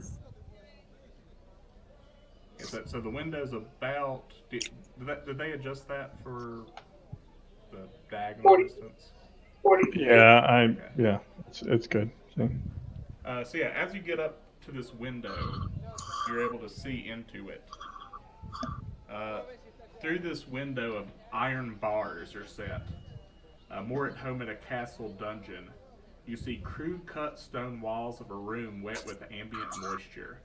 The scent of mildew hangs heavy in the air. Easily a dozen or more humanoids in tattered clothing shamble about this room, appearing to almost dance in slow, stilted, unnatural motions. They turn to look at you as you peer through, moaning almost in an oddly musical fashion. Ew. Alright. Do they see me at all, or are they just... They definitely have noticed that you've approached the window. They don't lash out at you or anything. Okay. But they definitely notice you're there. Alright, I'm gonna notice them, but not let everybody else in the room know what I'm seeing. I'm not gonna act surprised. Okay. Next up is Dr. Grigori. Let's see. I don't think I can get quite there. Yes, I moved just right up behind my little gnomish friend. You're doing an excellent job. I support you back here. Thank you. That's my turn. Ratty. Next up is the Papaw. All right, so let me ask you something real quick. Yeah. On the throne stuff, so you have short range and long range, right? So if I'm with, do I have negatives both ways and only normal in between, or? So the first measurement is at normal. The second measurement is at disadvantage. That's its max range. So until the first range, you straight attack. After that range and before the second is disadvantage. And then after 60, you got nothing. You can't hit, right? Gotcha. All right. Sorry, Daniel. No, you're good. All right. So I will. How do you do this now? To draw the line to measure it and then move it. Click and hold your token, hit the space bar, and you just keep hitting the space bar. It'll keep measuring. I see. That's 30 feet. And make sure I got this right. All right. I'm gonna throw a dagger at the one. I'm gonna throw a dart at the one playing over there. Okay. Didn't do anything to you. roll attack. Ooh, nice. Yeah. Stuck his ass. Yeah, you hit him, and even through the pain, he's trying his best to continue playing, and he's definitely sweating, trying to keep up with his playing as he's taking damage. It was at that moment that he realized that the musician was keeping the Rancor in check. That's basically the situation you're in. Oh dear. Sim is up. Sim is going to. You'll see him reach into his cloak with one hand and pull out this little holy symbol. It's a upright flaming sword. And he mutters a couple words, and then with his other hand, he's going to draw a short sword that was hidden very well amongst his clothes. And let's.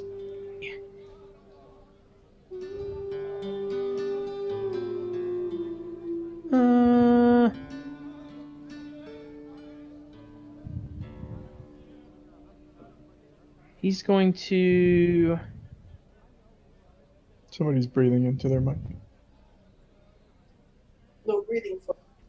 Everyone suddenly holds their breath. I was muted. I'd come back with the next. Okay. Sneak attack. Do you have to be flanked to get sneak attack, or just an ally within 5 feet? Ally within 5 feet. Okay, I thought so. All right, he's gonna dash up here and then right here. So that's movement and bonus action, and then he's going to attack with his short sword. Probably miss. 11 just misses. So yeah, Yep. he quickly parries your short sword coming in unexpectedly from the left. Anything else? That'll do it. Okay, next up is our last performer who will attempt to attack Papaw there. Respect your elders, son.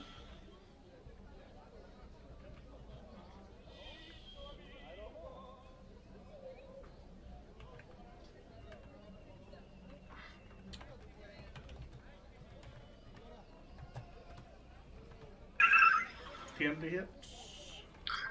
You gotta be quicker than that. And 9 to hit, yeah. So Papaw is quickly able to, despite his old age, dodge out of the way of 2 dagger strikes. I'll put you down, son. And next up is Rando again. All right, I'll attack again with Fury of Blow. Furry of blows. Fury of Blows. Fury of He's blows. really grossed out. And Fury of Blows is what I'm going with.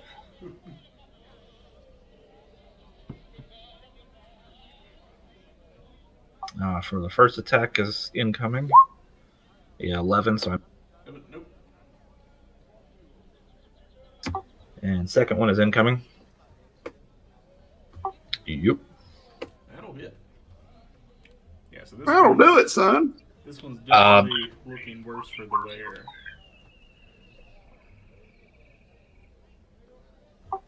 And then let's see. I'll use my last key point to use Step of the Wind to disengage Okay. and move out of range. Don't you have another attack? Flurry of Yeah. blows is a bonus action. I took 2. Yeah, you should get an unarmed strike, and then if you spend a key point for flurry of blows, it's 2 more. Is that right? Yeah. Mhm. Now the flurry of blows is a bonus action. I think your air strike step is a bonus as well. Yeah, that's the thing. You can't. Oh, I see. Yeah, but you should get another unarmed strike though. Well, the drunken technique that I have is after flurry of blows. I can use disengage to add 10 feet to my movement, so I'll use that instead then. Okay. Yeah. You can still get that other attack though if you want it. Yeah. So you'd still get another. Okay, well I'll do that then. Yeah, so basically Essentially, you're striking and drunkenly sliding away. I missed again. Alrighty, yeah. So landing one solid hit on this performer, and yeah, you're able to make your movement there.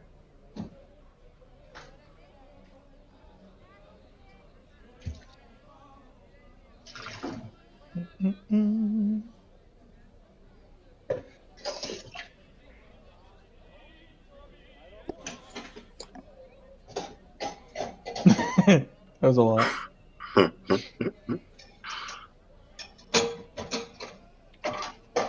Where'd you end up moving? I don't even see your. Moving to the right. Blind. He's right there. The gnome. Oh, I see him. Okay. Alrighty. Anything else, Rando? Oh, done. Okay, next up is our severely wounded performer, having one of his combatants dash away from him. He'll strike out at Sim for 13 to hit. My AC is 13.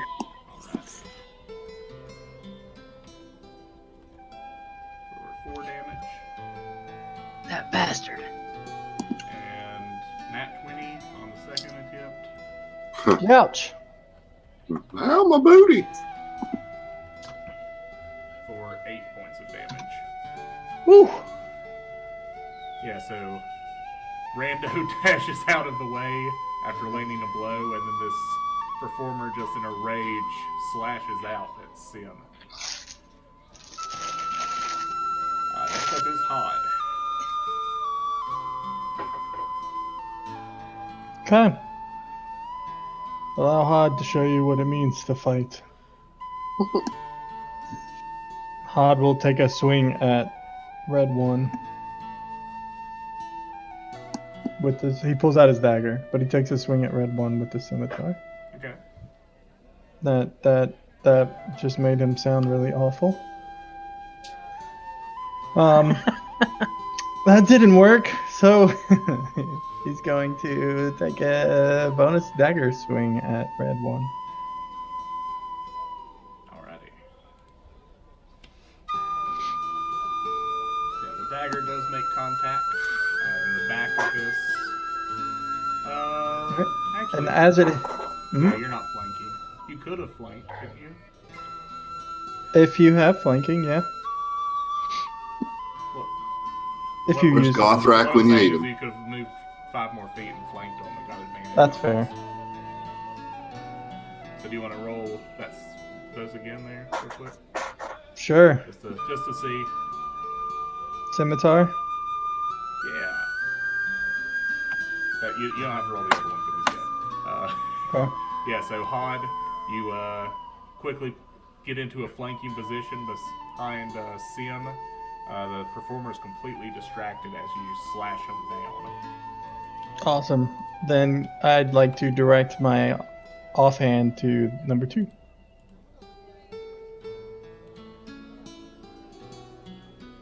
Let's see. Where's the? Isn't there a? Oh, there it is. I see. Big X. Yeah. Yeah. Then after killing him, I moved 15 feet. I'm gonna move down a step if I can get to that position. I'd say you can. Yeah. He sort of bumped up against the table, but you're able to easily move in behind him. Nice. And dagger red too, so 23, I guess, with advantage. Wait, what now? Did I have to use both weapons to kill him, or Yeah. did one? Yeah. Both. Oh, okay. Oh, okay. Well, then, in that case, the second hit instead, I was waiting to use this, was my Blade Flourish. Okay. Yeah. And with the Blade Flourish, I am going to use my Slashing Flourish to deal 4 damage to red 2. Alrighty. And that uses a Bardic Inspiration. Yeah. So You guys Hod's- like all my things I push? So how does your bardic inspiration look like?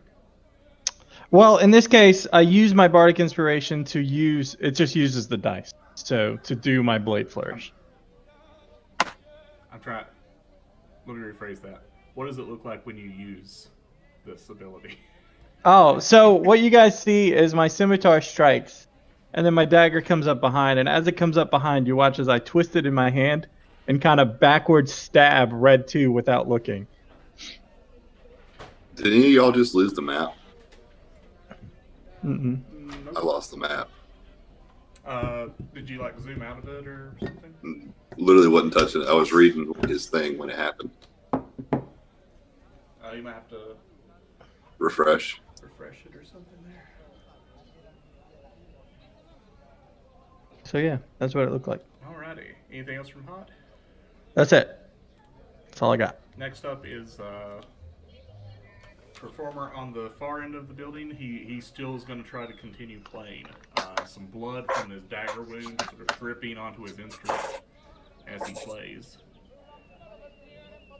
Next up is Kelladrey. That works. Cal works too. I can have a nickname early in the game. Complicated. Yeah, exactly. That's me. Okay, so I think I have 2 up since I held my last one. Yes. Yes. What are you trying to do? I'm gonna attack the performer that's to the far left over here. Okay. Yes. Which is 25 feet, which I can do. And I'm going to cast Shalanga. Shillelagh. Shillelagh? Which is going to make my damage a D8 if I hit. If I hit on my quarterstaff. And roll to attack.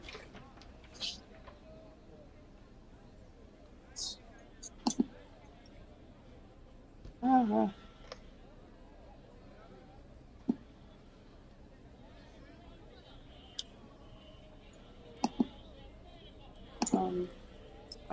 out.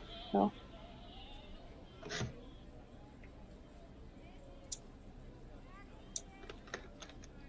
I'm not hearing anything. Is that rolling or no? I can't see it. I don't see anything. I'm selecting my quarterstaff and I'm selecting my person. Are you like clicking it on your character sheet? Yeah. Should just click on the quarterstaff and it'll roll it. Yeah. Unless you have it on the edit. If you have edit on, you need to turn edit off to get it to roll. The pencil. Aha!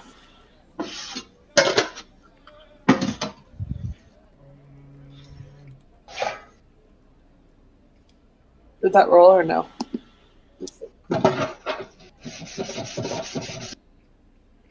Nah, it only rolled the word quarterstaff.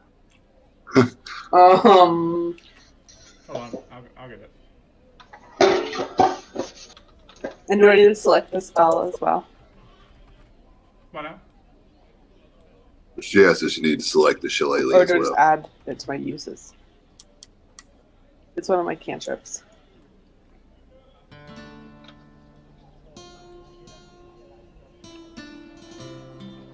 I think if you... How does that work in here, Aaron? How does Shillelagh work? Is it... Just add it in as a weapon, and then only use it when you've casted the spell. All right, now your spell should work. Now Shillelagh, or now your quarterstaff should work. So if you add another, hold on. Nope, stop messing with your sheet. Give me a second.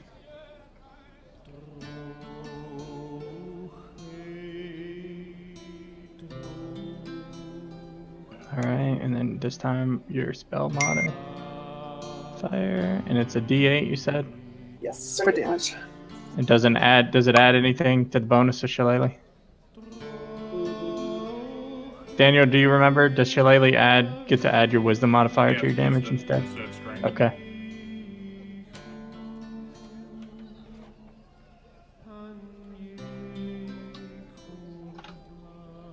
Do I get to yell Shillelagh too when I attack? Whenever you want. Okay. feel like that's a good word to yell.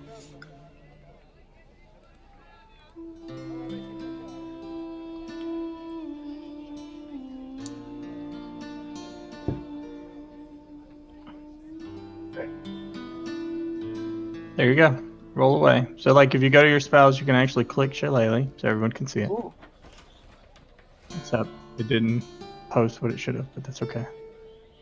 And then you can click your attack. So now you should have 3 attacks. You have your quarterstaff, you have versatile quarterstaff, and you have quarterstaff with Shillelagh. Okay. So just click quarterstaff with Shillelagh. There you go. Thank you. Thank you. Alright, And you whack him with the shillelagh. Oops. Way developer. Okay. And yeah, you give him a good whack with the shillelagh, and you see as the instrument he's playing snaps as he tries to defend himself. And the music stops. Next up is Dr. Grigori.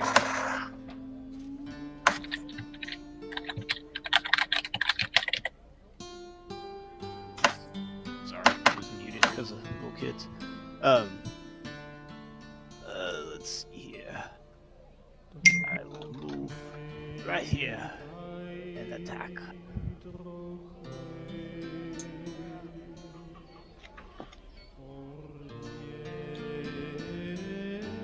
Just jamming out.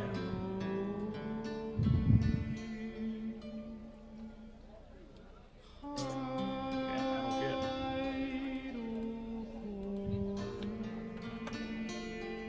Okay, you do a good slash with your longsword.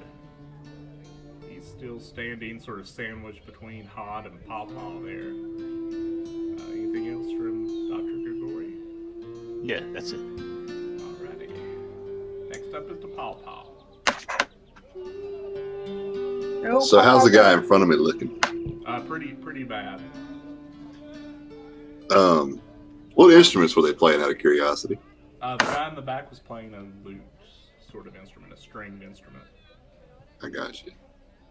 So, being that I'm a master of the lute myself, from hearing as much of it as I've heard, could I recreate it if I had to? Give me a performance check. God, I got no charisma. It's real bad. I'm a -1. How'd I do? Yeah, That's not bad. You'd be able to replicate it All right. pretty accurately. Cool. Like, so in other words, if I just sat down beside him and like did like the dueling banjos. Exactly. Yeah. You can Gotcha. banjos this. Gotcha. We'll come to that bridge when the time comes. I'm gonna give homeboy in front of me whack with the old quarterstaff here. Alrighty. All my quarterstaffs are rolling up as versatile. I don't have the ability to do it like. Is there a point to doing it one-handed? Because I know I get like as a bonus action, I can do an unarmed strike if I hit with a quarterstaff. If you have a shield, that'd be the only reason to do it one-handed, really. Okay. Hang on 1 second. Let me get something straight real quick. Or if your dex is better.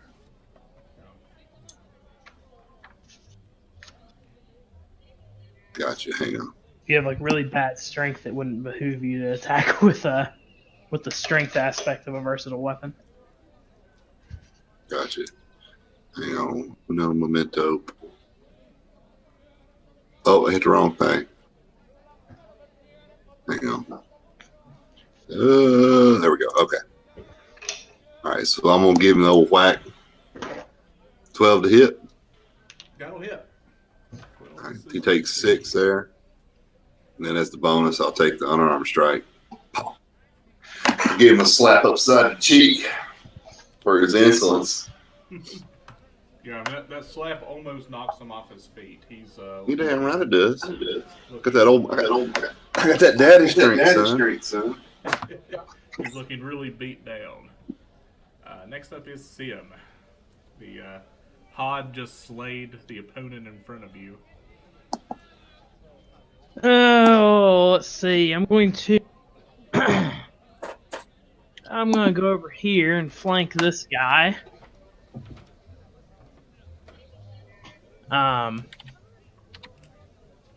This guy just has instrument broken, correct? Yeah, he has not drawn a weapon yet. Huh. He sent the other ones after us. Yeah, I'm going to, as I move, reach in and draw a second short sword. And short sword's a light weapon, right? I believe so. Light melee weapon. Ooh, let me look real quick. Sorry. Yep, it's light. Yep, I'm gonna make a attack with the short sword, and then bonus attack with my offhand.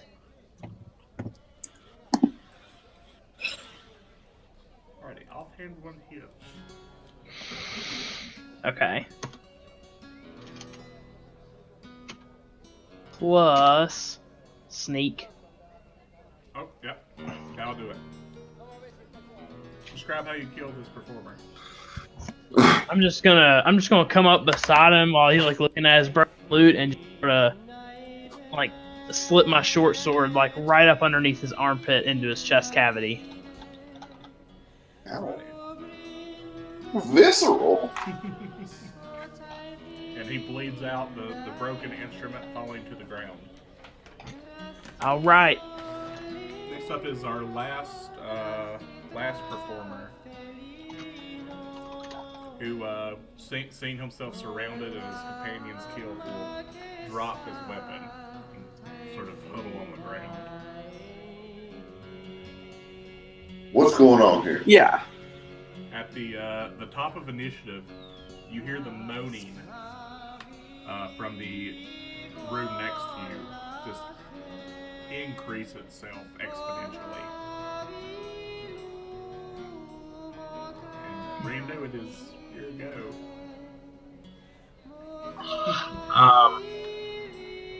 Thanks. I don't really know that I want to go over there. I'm gonna go check out this guy over here, the dead one. One of the dead ones. Are you like trying to pat him down? Well, yeah. Might have some booze. Yeah, so patting him down. You don't find any booze. You do see they were drinking what looks like wine that's set out on the table. On his person, you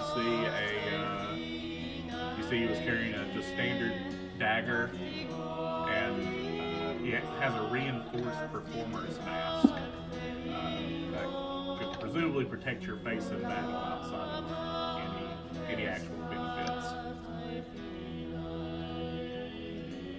Let's pick up that mask, and I think Yeah, he probably have.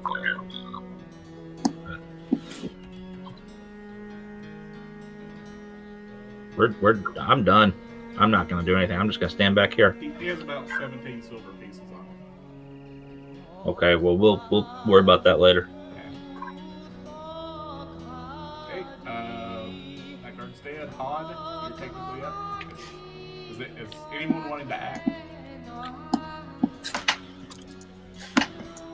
No, I'll take his desire to surrender as fair enough for me. Information though. What's up with people through the Hang on 1 second. I'm gonna send you a whisper real quick, Daniel. Okay. Daniel, so this other Everybody guard stop. surrendered.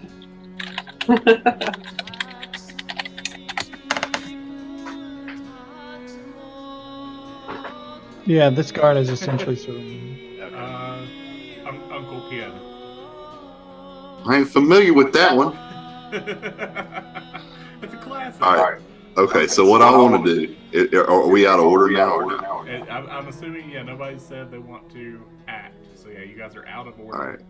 So I want to run and jump off the surrendered guard up onto the table and break out my lute and start playing the song the other guy was playing. See if the moaning gets smaller. Yeah, and as you do, everybody will notice as soon as the song hits, the moaning does decrease in sound. Aw. Somebody go check that out. See what's going on in there while I hold it. I'll pull out my shawm and I'll join you. So we got two performers playing along. So I'll ask the guard. I know. Who's through the next door, my friend?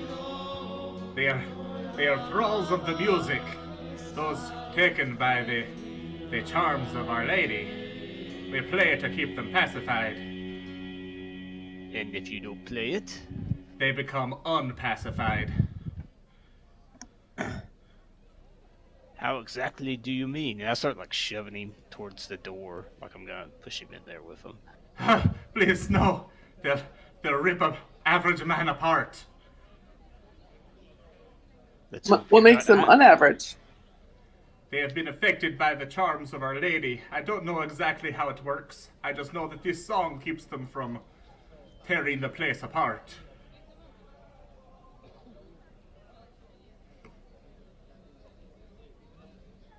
Well, somebody has to go look, see what's going on in there. Since we're over here playing the song, it's got to be one of y'all. And if you're playing the song, they've resumed their dancing. Yeah, well, I can't play forever, young man.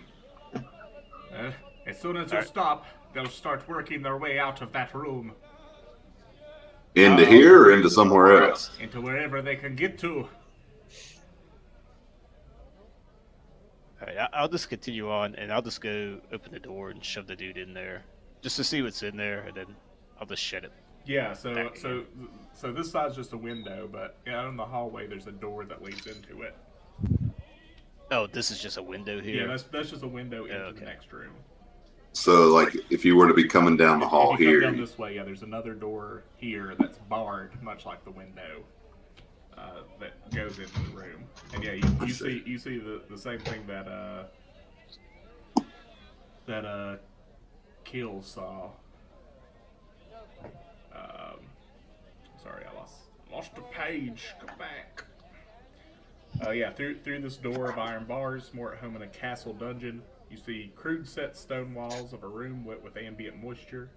The scent of mildew hangs heavy in the air. Easily a dozen or more humanoids in tattered clothing shamble about this room, appearing to almost dance in slow, stilted, unnatural motions. Yeah, they seem to be almost dancing to the music as it's being played. Okay. Right. Yeah, so I'm just gonna shove the dude in there, and then come back and be like, I don't think you'll keep this song up for very long. We best hurry. Yeah, let him in. He looks just panicked. He's just basically screaming out that you've signed his death warrant.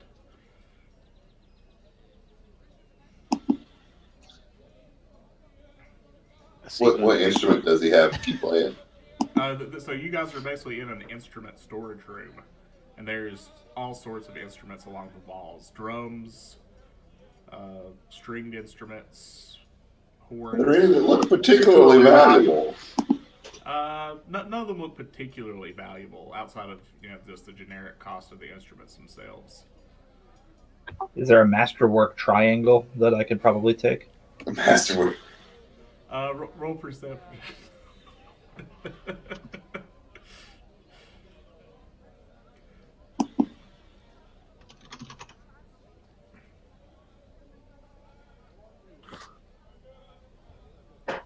Did you just...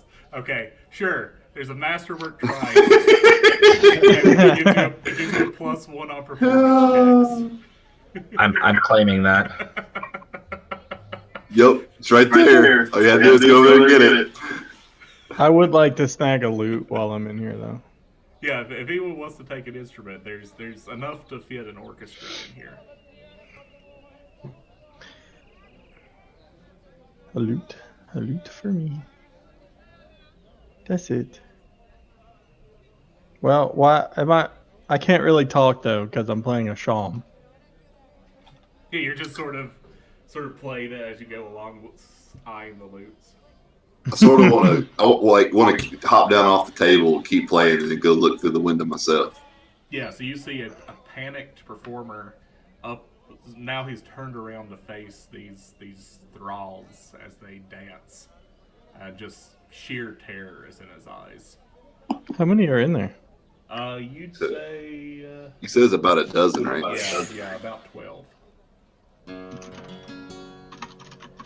Somebody start lobbing some arrows in there. I mean...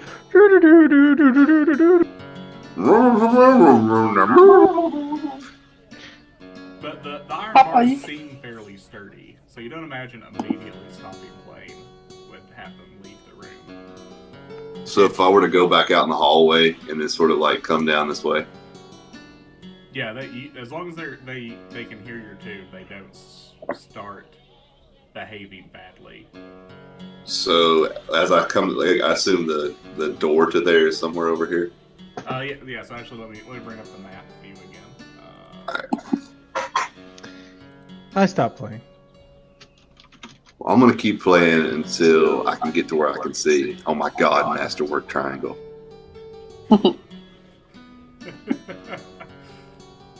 How do I bring my other maps back here, Aaron? There they are. I put everyone back. Okay. So you just have to click the drop down and go back to them yourself. You Yeah, see that player's flag when I you went drop back, down? but it's like see-through. Like I see the maps, but I don't see the maps. You get what I mean? Which map are you not seeing? I'm trying to look at the. Yeah, let me remove some of these other maps. Okay. That might be the easiest solution. There's a really neat way where you can use like different sets. Like you can just sort of move to a whole. You can sort of keep rooms together. Oh man, and I was using the city map with all my labels. See, this is what happens when you draw dicks in the street. The easiest thing to do for the future is just to use that drop down and add more pages and put the maps in their own individual pages. That would be maybe better. Are you guys able to see the tunnel map? Yeah. Okay. I can't see it, but I know what's there. So yeah, you guys see that this chamber continues on hundreds of feet as it curls down to the southeast.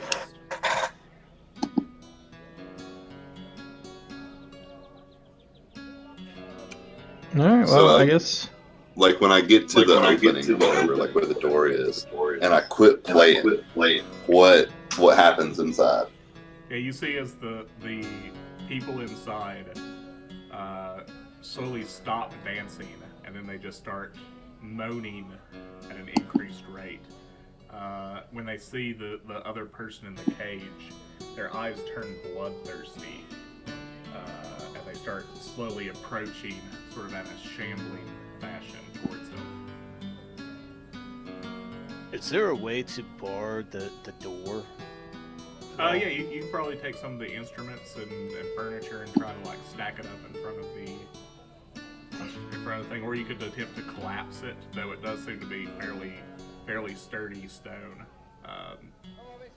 Which way does the door open out? It opens out into this, it opens up into the this tunnel, and then I see a little space there. That's actually distance. I didn't know how to properly show that. So basically, the end of this tunnel connects to the end of the other tunnel. Okay. Eventually. Does anyone have like a python or something just to wedge in there just to hold this door? Is that in the Explorer's pack? No. No. Are the bars wide enough to get loot through? Yeah. Not the door, but the bar. I'd say if you had like a thinner loot, yeah, you could probably squeeze it through. All right. Well, I get whatever musical instrument the guy would have been playing. I try to get it through the bars, and say, "Good luck, friend." Yeah, and he very quickly starts playing, and the bloodthirsty nature of these men's. Let me ask you this: is it a happy song? It's a pretty happy song. So in other words, it's even more disturbing when you have a frantic man doing it for his life. Yeah. It's sort of a whimsical song. Think like fairy music. Oh, good. That's zombies tearing apart. Yeah. Alrighty, so you guys hear the frantic playing of a man trapped in a cage. And are in this tunnel. With monsters. I'm gonna hand a python and a ham to Dr. Grigori. He's a doctor of engineering, it turns out. Oh, thank you, my friend. This should hold the door while our friend in there plays the best song of his life. I start like hammering it in there just to kind of wedge the door shut from opening from the side. Okay, yeah. I'd say you're able to add some reinforcement to the door, making it much tougher to get through. Good luck, my friend. Keep up the tune. And yeah, he doesn't say anything. He just is completely concentrated on playing. The blood loss he suffered from the wounds earlier does not seem to be helping.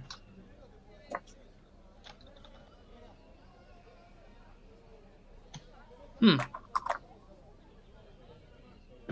mean from?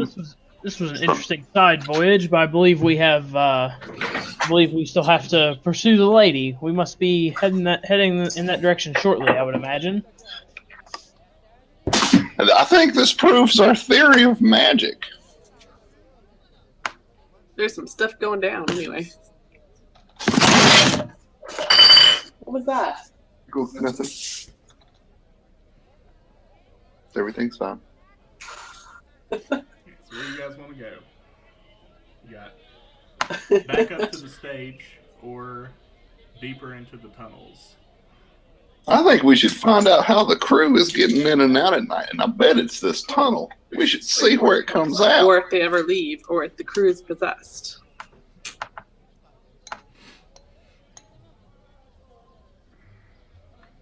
Anyone agree or disagree or? Oh yes, I think our objective is indeed down there. We must find the lady. Forward ho. Alrighty. So yeah, this tunnel seems to spiral on for a really good distance. You're walking a good 15-20 minutes before you reach an end chamber. In this room, a heavy stone disc, slightly ajar, sits at the far end of the chamber. Groundwater seeps in from the edges and pulls around it, creating a thin, murky puddle on the stone floor. The disc has several spidery runes carved across it that are reminiscent of musical notes. The swirling pattern covers nearly half of its surface. You can see faint light from the city, as well as the evening sky streaming through it.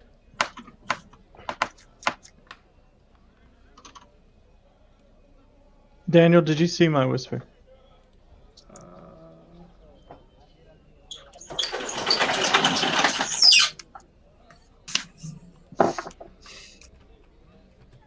Okay, yeah, hold on a second. Okay.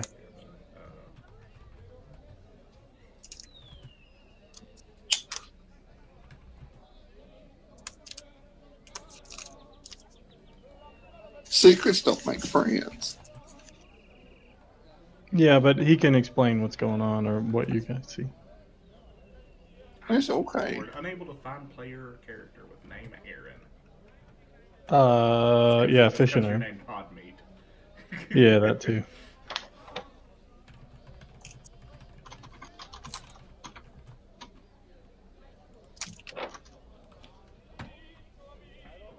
So yeah, you guys find yourself in this chamber, large stone disc blocking the exit. You can see bits of the city and skylight from outside, and these runes are carved in with a large puddle across the ground.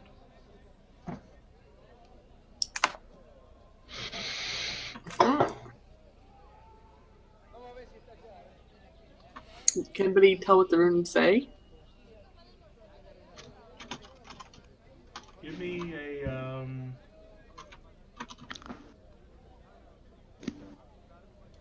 I'd say at this point some of you would easily be able to recognize it as the same tune that was being played in the room before. That these are in fact musical notes. No.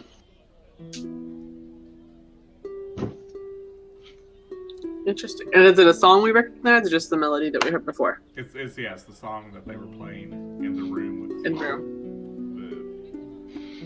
The enchanted people. Gotcha.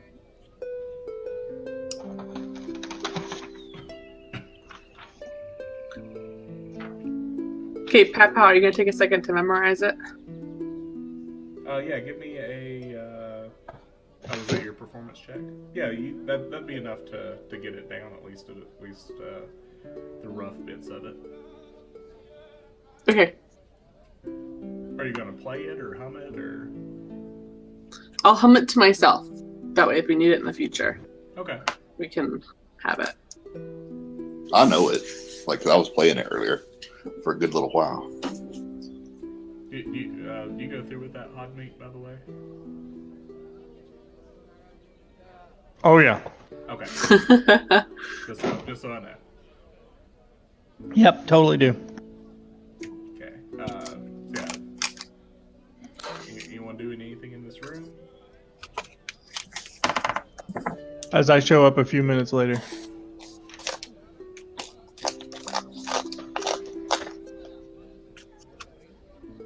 Is there any way out of this room?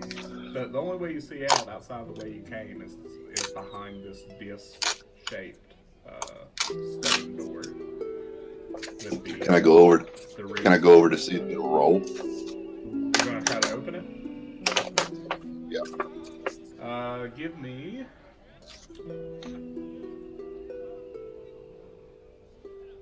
Hold on a sec. Give me a dexterity check. Or dexterity saving throw. That'd be I'd have to do it for me. Ida, if you could please. Sure. Where is? Sorry. Click the dex. Dexterity saving throw. Yeah. Got it. Ooh. You're welcome. So you take half I'm pretty- of this. I'm pretty spry. You take 4 points of damage as electricity arcs off of these runes and strikes you. Is this Ow. Papaw? Yes, that's Papaw. Thank you. He gives a Minus shriek.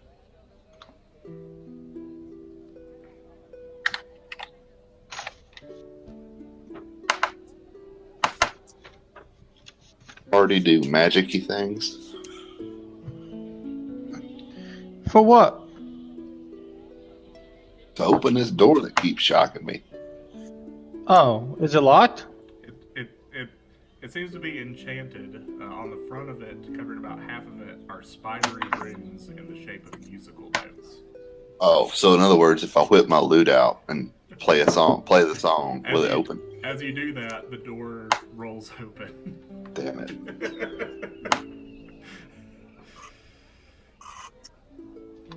Oh, Papaw. Sure doesn't know how to get in trouble. I play the notes backwards. Nothing Jesus. happens. Oh, okay. You play them in Pig Latin backwards, musically. I think it would have been cool if it locked it back. That would have been neat. That would have been cool. That's not how it That's why works. he was trying it. Yeah, that's what he's trying for. It's just on a timer. So as as Papaw plays do do do do, I play do do do do do. It sounds awful. Anyway, well, through the door, guys. That we. Yeah, I'll go through the door. Okay. Yeah, let's go. Are you guys able to see this new map? Nope, it's behind, I think. Behind. Uh-huh.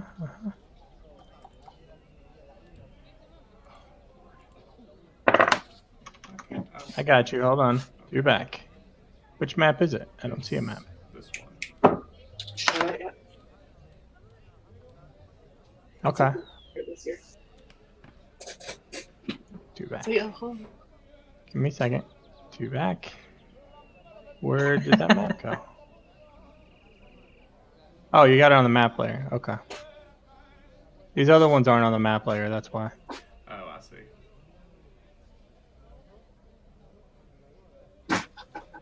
That would explain why I can't select them too. Yeah. Now you can. Now you can select them all. I pushed them all to the back Okay. to the map layer. Okay. So you guys come down here at this CF1, So yeah, the stone disc slides away to reveal something unexpected. The shores of the river that runs through town, under the shadow of the main bridge. You wouldn't be able to see a thing under this long darkness were it not for the campfires twinkling along the shore. A merry music twinkles in the air, along with laughter uttered by those who care nothing for the plights of this world. They seem to have made a makeshift camp under the bridge in town. Good place for Is there anybody around? You're not able to see anybody from here, but you can definitely hear them from their encampment. Can somebody who's not a rogue enter stealth? Yeah. Yeah, I can. Everybody can make stealth checks. I mean, you're not exactly entering stealth. Well, can I like I said, Papaw's got some creep about him. All right. Let's see. I'd like to take this opportunity to redisguise myself as the elf. Okay. Yeah, you can do that. I also would like to take this opportunity to disguise myself as myself. Yeah, you look just like Perfect. Oh, that's awesome. I pretend to do what you do, but have none of the things you have to do it. Are you like standing right beside me? Sure. I'll offer you some of the hair gel. Oh, yeah, sure. Yeah, you guys. I take it. Are you rubbing it on your scaly skin? I rub it on the top of my head like you rub yours.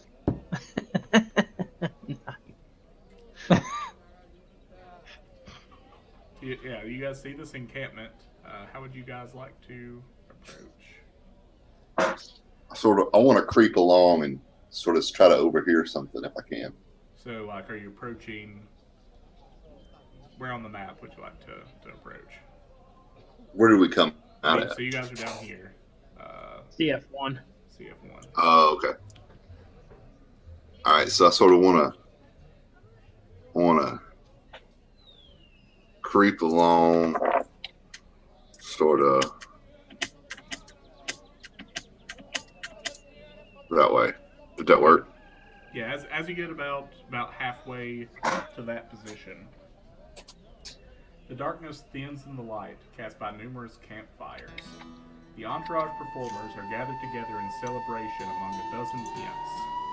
All the grace and glory of the stage is gone under the harsh red glow. Instead of enchanting smiles, you see leering and wicked grins. In place of lavish, colorful costumes, you see dingy and discordant rags, barely hiding their shame. Their laughter becomes a thing of wickedness. In the darkness and light, you see the fool's entourage for what it is, a cabal of degenerate men and women celebrating their own madness.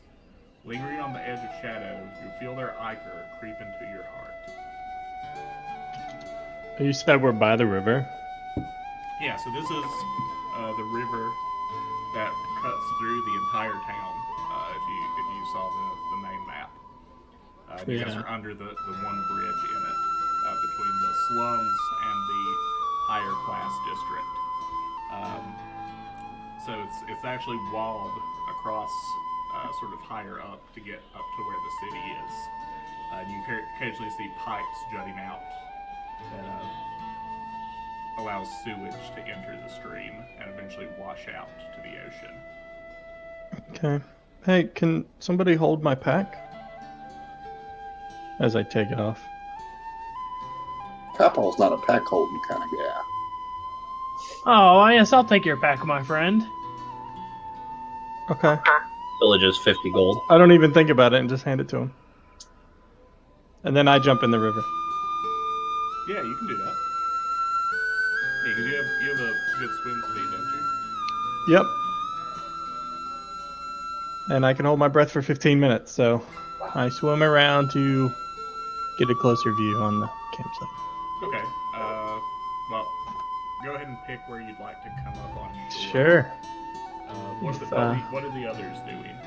Are you all going after Papaw or staying? Where's the river? Is the river running this way or this way? Yeah, so up here?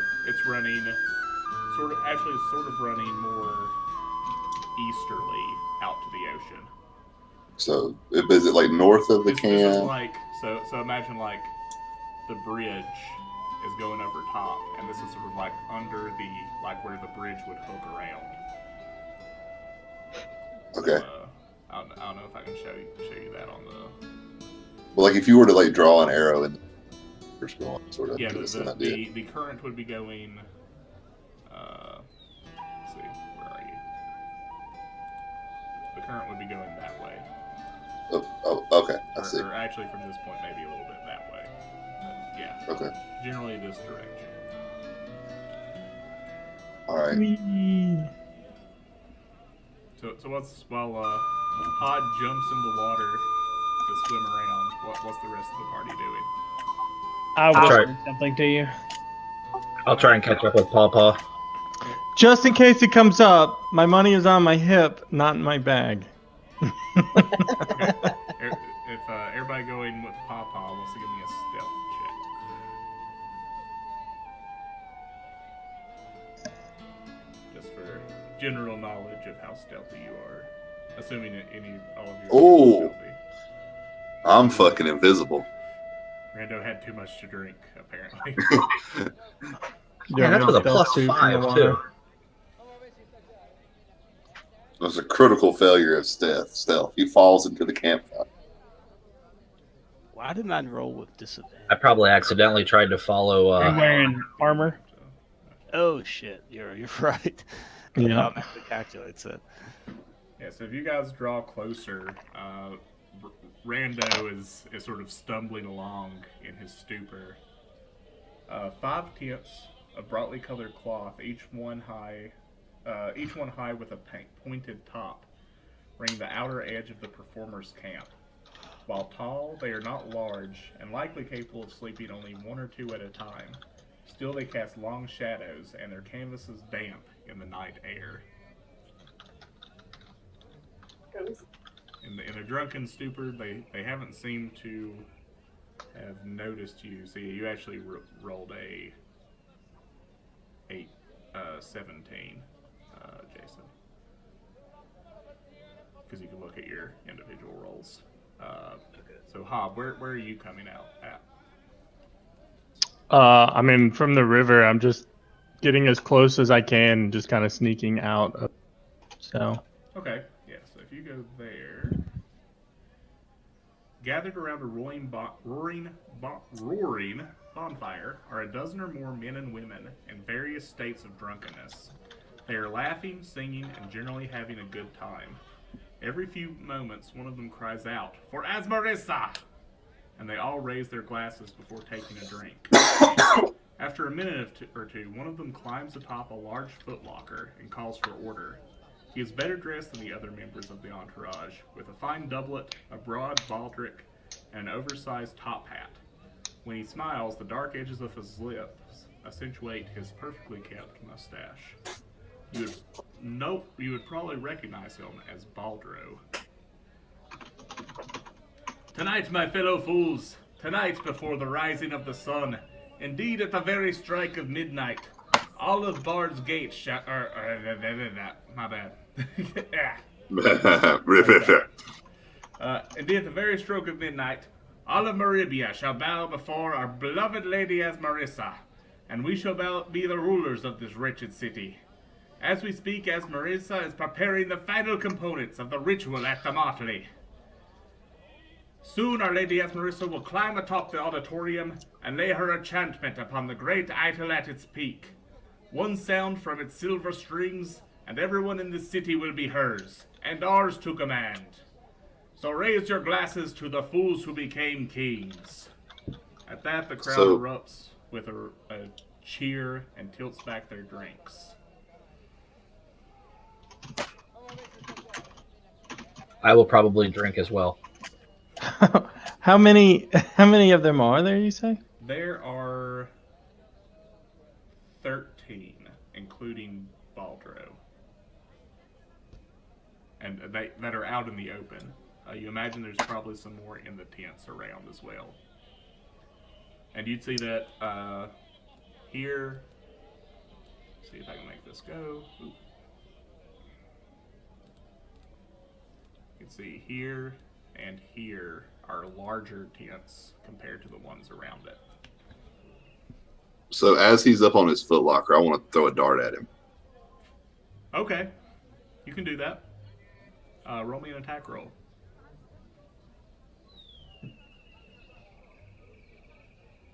Yeah, you'll hit and do damage. And at that, the 12 drunken performers and Valdra will draw weapons and go, to arms! And everyone roll initiative. Papaw always has trouble. Oh no!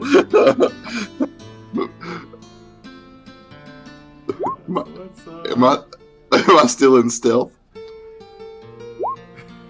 I mean, they probably know where the dagger came from. I mean, it's out of the darkness. You never know. Let's see. Get rid of you. Would it re-roll? Do they have to re-roll a whole new turn order? Yeah. Yeah. Let's remove them all. Okay. Yeah. Go ahead and. Now everyone re-roll, but take your first roll. Just you. As soon as you roll, just go edit your number. That's not how I expected this to go.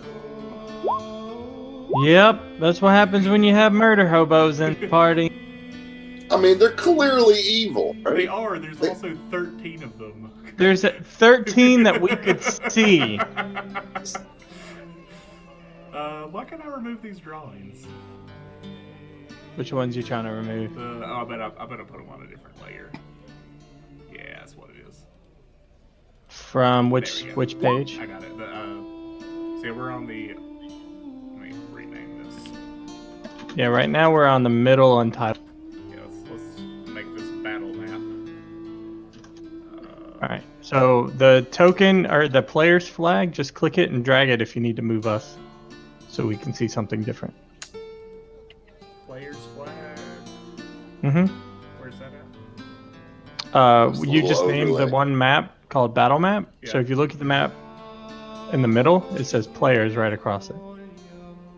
The red flag. So in other words, you move us to a new. Yeah. I just did that, but Yeah, I'm not seeing. all right. The page drop down for the page toolbar. Yeah. You see the 3 pages in there. Oh, I Start see. untitled. And Yeah. there's a thing that says players. I see. Right. So anytime you want to change the player's map view, you just drag that token and move it. Okay. Okay, I got you. There you go. Alrighty.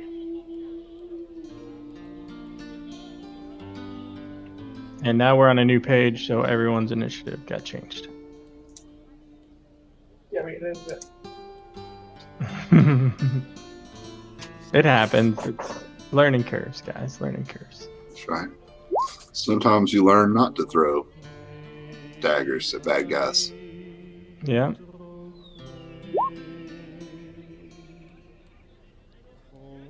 Not last. I don't see me on. Oh, I'm down here. Here's sort of river's edge. Draw it here.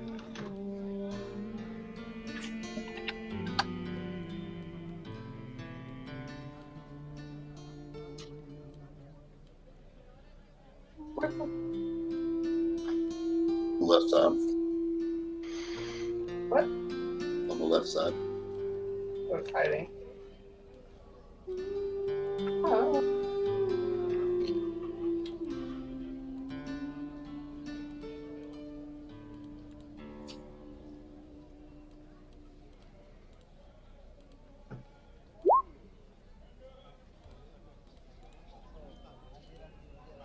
That's a lot of initiative rolls, guys.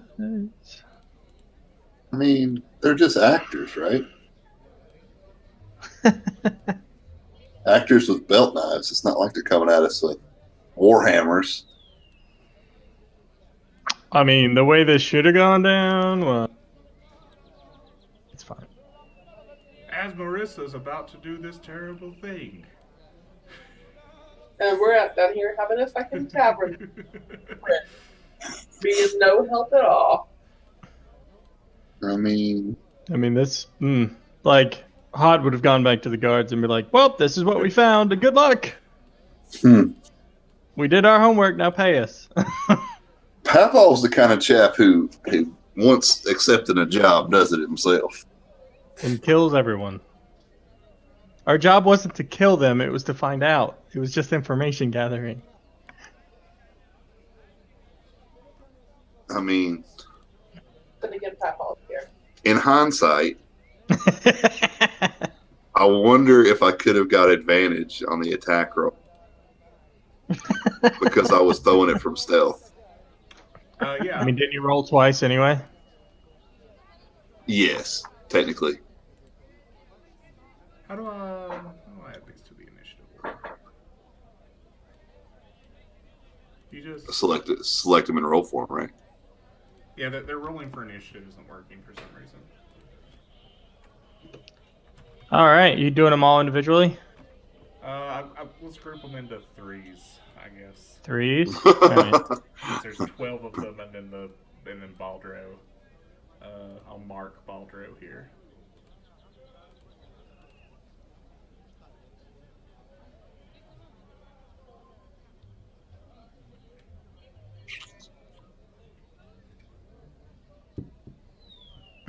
So it should be 4 groups of 3 in Baldro, right? Well, Baldro took 7 damage. Yeah. oh holy crap! They all rolled a ton. What? Well, they all have turns in there. I didn't realize it was going to add all of them. So you can erase however many of those you want and just give each of them their own. And I'll help you just by labeling the red group. So if you want to like have 1 token for red, 1 token for blue. It'll make sense as you see the colors get added. It's an easy way to identify when people want to attack. I attack red 1. Okay. How much damage did Baldro take? 7. 7. He did, right? Nah. Yeah. That was a crit because he didn't see it coming.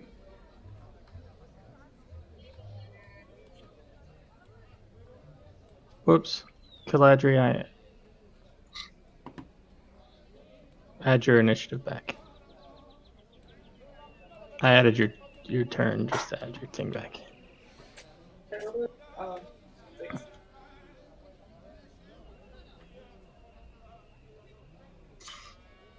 I fucked Crap, up I real, was muted the whole time. I fucked up real I bad, rolled a guys. 6. Like, before I got it. Got it. There you go. All right, Daniel, if you want to roll initiative for each group, if you mouse over the initiative turn order, you can see which one is for which group. Okay. Yeah, I see that. Yeah. So if you just want to give me your red group, I'll update it.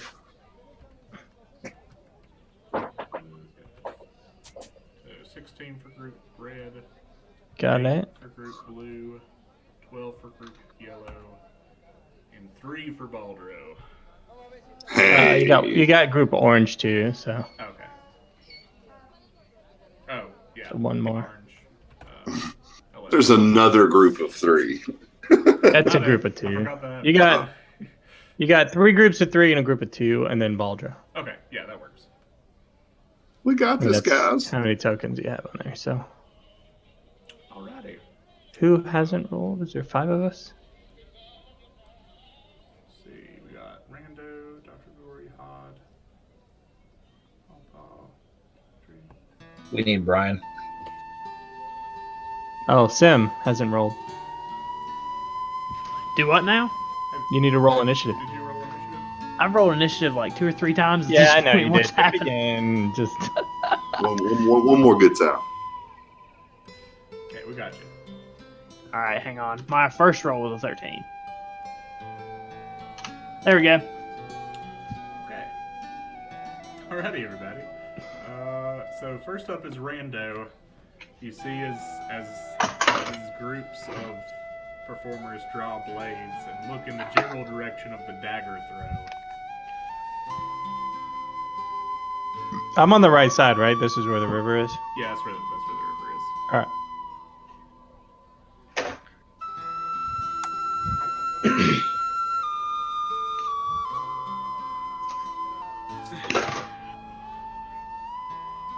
you there, Rob? Did we lose you? Oh, sorry, I forgot I have to push to talk. Yeah, I'm just thinking. All right, so I'm gonna go over and attack this green 3. Alrighty.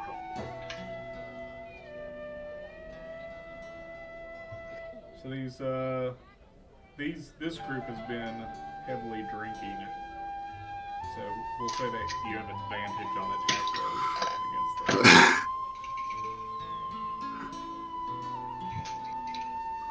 If it's Papaw's time, it's Papaw's time.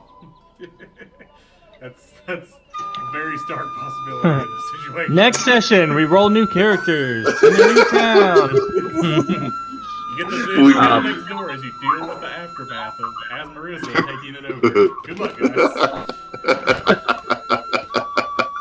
All right, I'm gonna attack with my monkish short sword rather than unarmed strike.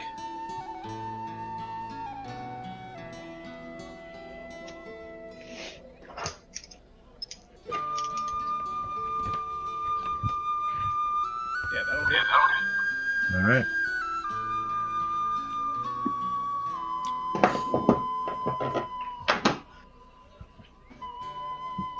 And I guess I'm done for now. Okay. Probably forever, but yeah. Alright, next up is that red? Yeah, red. Red one. Red one will. Be a great time for a fireball if anybody had one. Move up. Next up is Sin. So where did we come out at? So you guys came from the south, sort of around this larger tent on the south side. And over here is the river. South being down. I can't see. Yeah, Hang on. cardinal directions are accurate. All right, I'm going to run back the direction we came and dash. Alright. Are you heading back to the cave? Well, actually, wait. Before I do that, do I see any way up to get onto the bridge from here? You could, if you headed north, you could attempt to scale the walls. Or if you head back to where you came out, you could attempt to scale the walls there, but it's really steep. Can I, even though it's not my turn, can I use Wild Shape to turn into a falcon and, like, go tell somebody? You'll be able to when your turn comes around. I know, but I rolled shittily. I'm And I'm going sorry. to be dead by the time my turn comes around. Yeah, The performances haven't noticed, like, a good chunk of the party, except those that were fairly straight out. Yeah, I'm going back into the caves. Okay. 60 feet total movement. So yeah, but the 60 feet, you'd probably get around the end of their camp. All right, that's all I'm doing. Next up is orange. One of which will be able to reach Rando. And he will slash out with his dagger. I have a 15 armor class. Yep, that'll do it. Oh dear. He was rolling with disadvantage. For 5 points of damage. I didn't think they'd all become combatants. Figured they were drunk and it was dark. And next up is... Hold on. Did I hit? Oh, yeah, it is. Who's up? Green, I think, right? Orange. Yeah, green is up. They will see movements in the darkness and go to investigate. And they'll see Dr. Grigori in the dark. Uh-oh. Hey, question. For those of us who made a stealth check but haven't acted, would they have seen us? Actually, that's a good point. Let me have them roll perception checks. Yeah, I mean they could probably look for. Yeah, they're gonna try to look for you. Perception, which is actually pretty high. They're rolling at disadvantage. So 12. Yeah, 12 for both of them. Do you remember what you rolled perception or stealth? It was at disadvantage, but I think it was a 17. Yeah. So they don't see you in the dark. You were still hidden. They were just coming out trying to find you. Okay. Next up is Hod. You're at the banks. No one has seen you yet. And you see I just stealth. You see them beginning to converge. I just hide. I'm familiar with the battle, and I know him, so I stealth in the river. Okay. I have a question for you. What's the climate around here? It's pretty temperate. So we wouldn't like freeze to death if we tried to take the river downstream. No. You do know that it eventually leads out to the docks.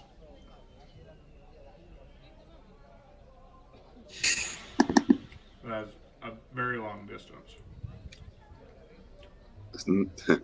It's closer than the grave's awful close right now, so Dr. Grigori, you are up. They have not discovered you in your stealth. I'm not moving at all. I'm not doing anything. I'm just gonna stay hidden. Alrighty. Yeah. Next up are blue, who are out of range, so they'll move closer. Papaw is up. Papaw made a terrible mistake. Now, out of character briefly. You can take them. I'll hold off. You do. Go, Papaw, go. Well, As here's drunk as you what- guys still are from drinking all the alcohol, you believe you can take.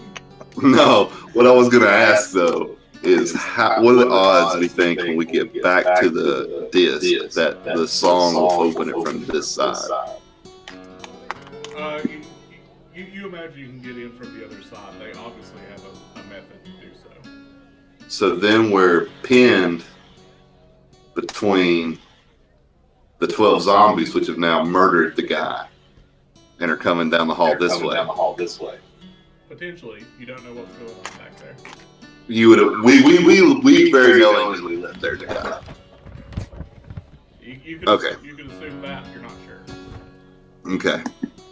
All right.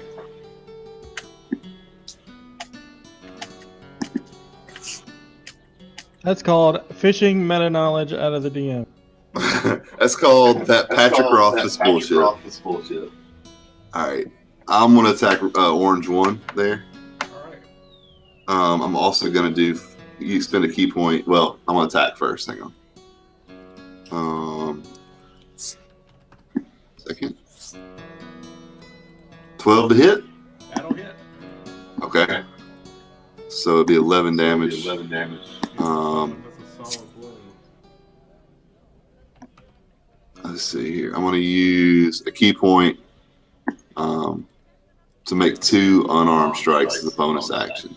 Alright. Do I Huh? now because I have way of the open hand? It has to make a dex save to be knocked prone. Okay, yeah. When you punch it. When you Yeah. hit it. Yeah. Correct. So you better punch it. Yeah! I knocked the shit out of it. Yeah, that's a good hit.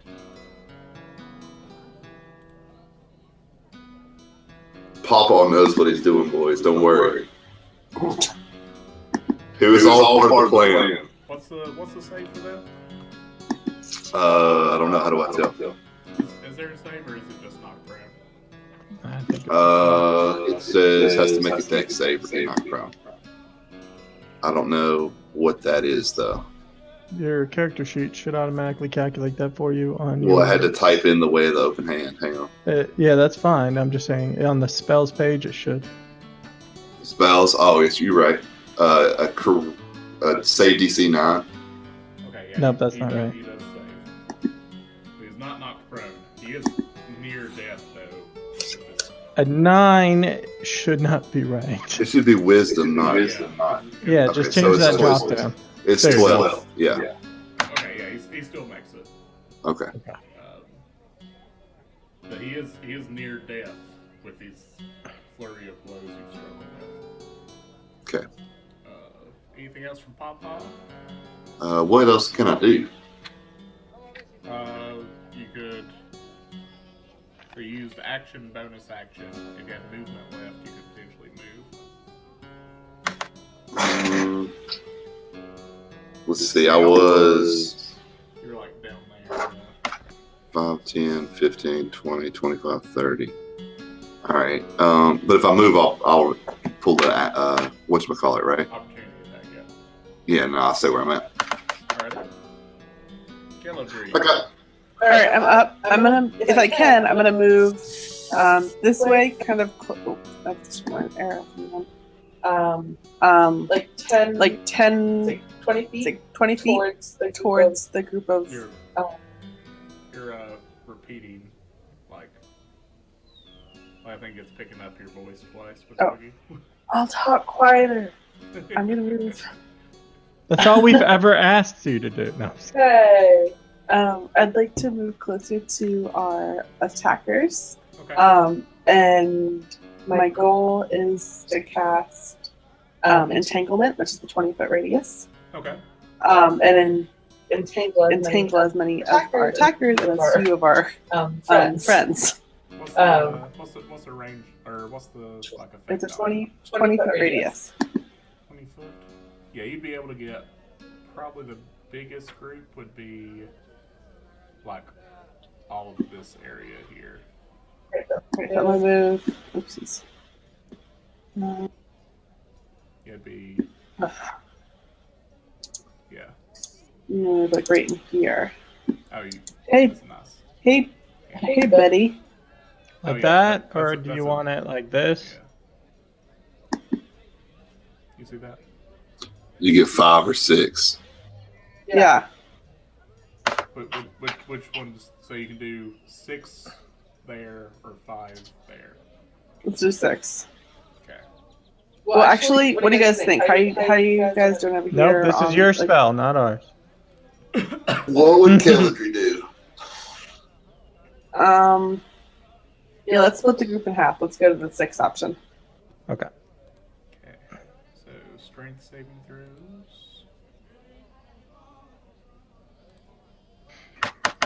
Fail, pass, fail, pass. 1,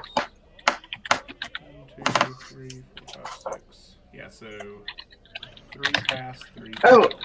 Oh, I'm sorry. Okay, so never mind. It's 20. The range is 90 feet, but I only entangle for 20 feet. Okay. Yeah, we got that. Yeah, I measured it out right for you. Thank you. Okay. Okay.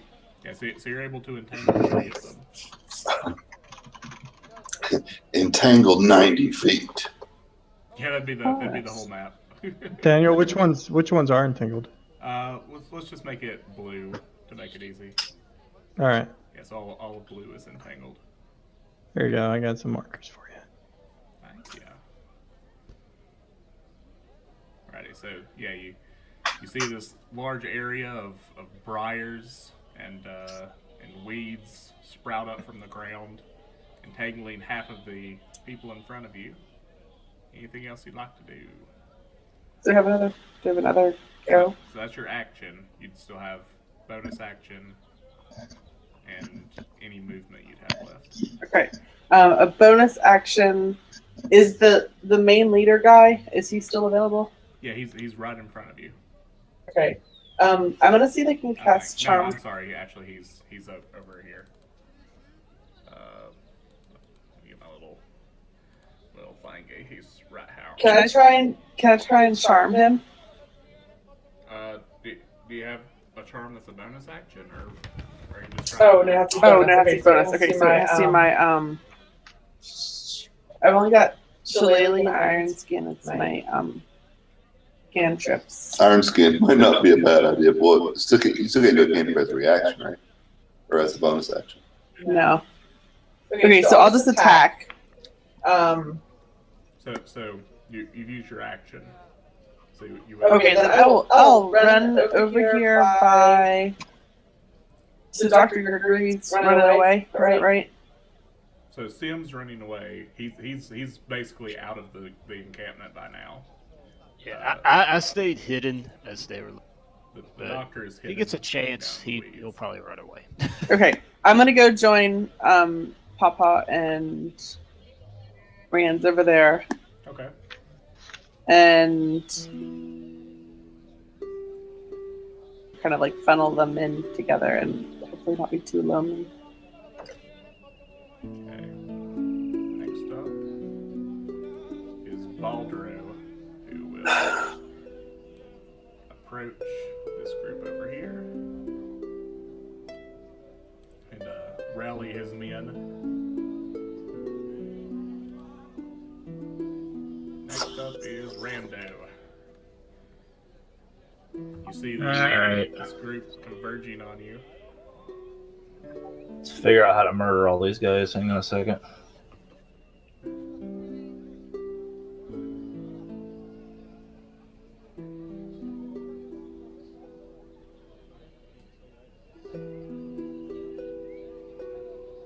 All right, can I reach this guy diagonally? I can, can't I? Yeah. Okay.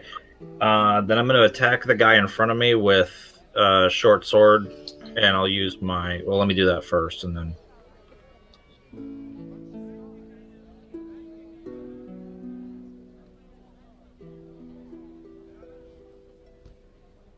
Damn it. Yep.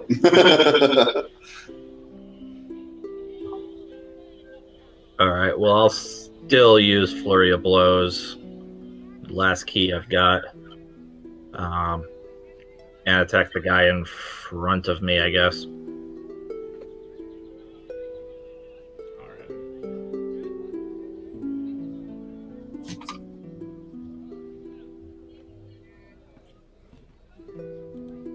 Alrighty. You are able to hit him. Once. One of your blows does strike true. But yeah, he is still up. Anything else for Rando? No, I think I'm pretty much spent.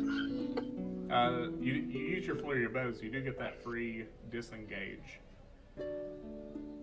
Oh yeah, that's a good point.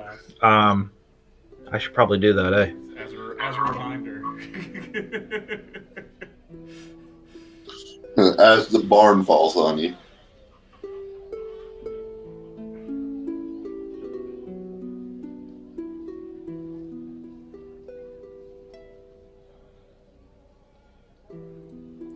You know, the general way you came was from the south, but the most direct route is to the west, back from where you came.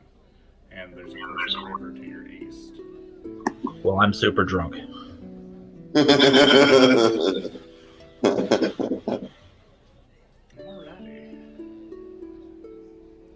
Next up is Red. Messed this up somehow. So Red will get out of these briars and head this way. Since there's sounds of battle, this one will head this way. This one will come down and strike at the Papaw. Not the Papaw. Papaw.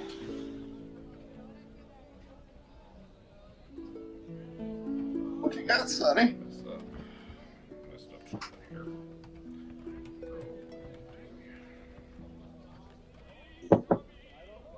19. That'll hit.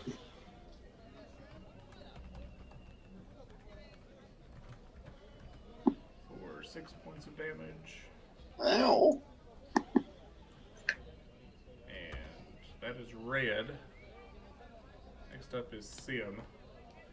So yeah, you made it to the edge of the town, of the encampment. Seemingly with no one noticing, you start hearing shuffling heading towards the center of the tents from where you're at. Uh-oh. Time to bail. I think you're muted if you're talking there, Brian. Oh, yep. Sorry. Okay. What did I hear? So no one's noticed you at the edge of the camp. You start hearing shuffling as more people notice the sounds of battle coming from the center of their encampment. Okay, but wait a second. They're heading away from you. Oh, okay. Yep. towards I'm gonna. How close am I to the edge of the wall where I can scale up onto the bridge? You are. Let me go back to the other map real quick. So you're about there. 20, 40, 60, 20, 40, 60. You're about 140 feet. Okay. Yeah, I'm just gonna move and dash in that direction. Or wait, how close am I to the cave entrance instead? It's about the same distance to the cave entrance. Okay, yeah, I'll just move and dash in that general direction. Okay. Yeah. How much is your dash speed? 30. So 60, yeah. So you make it about halfway there. Sounds good. Next up is Orange Group. So 2 of these. One will swipe. Why does this keep losing rolls?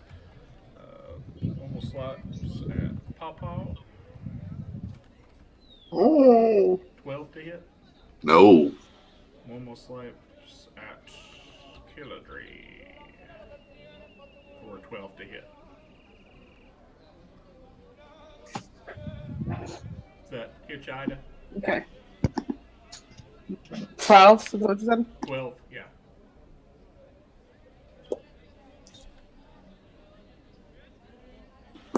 What's your AC?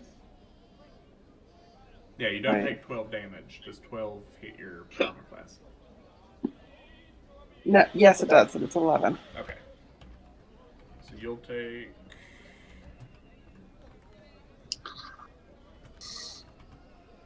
five points of damage. Yeah, as these performers with their knives approach. Next up is green. They will start heading in this direction towards where the others went, away from Dr. Grigori, who they do not know is there. Are they still entangled? Oh, actually, yeah. So this one could probably only get... Yes, they could probably only get about there.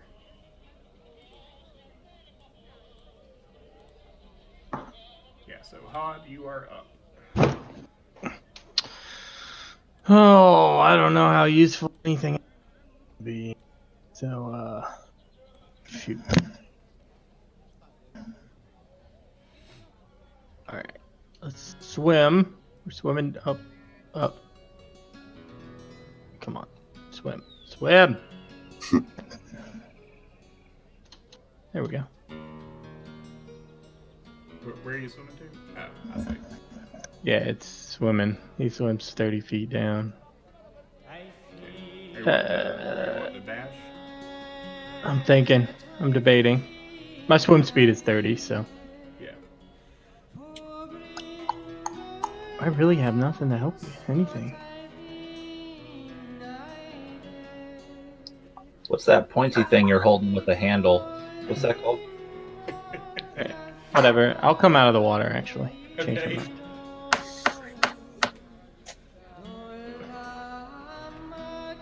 And I realize this is entangled. Yeah. As you get it, you notice the vines and whatnot are hindering your movement.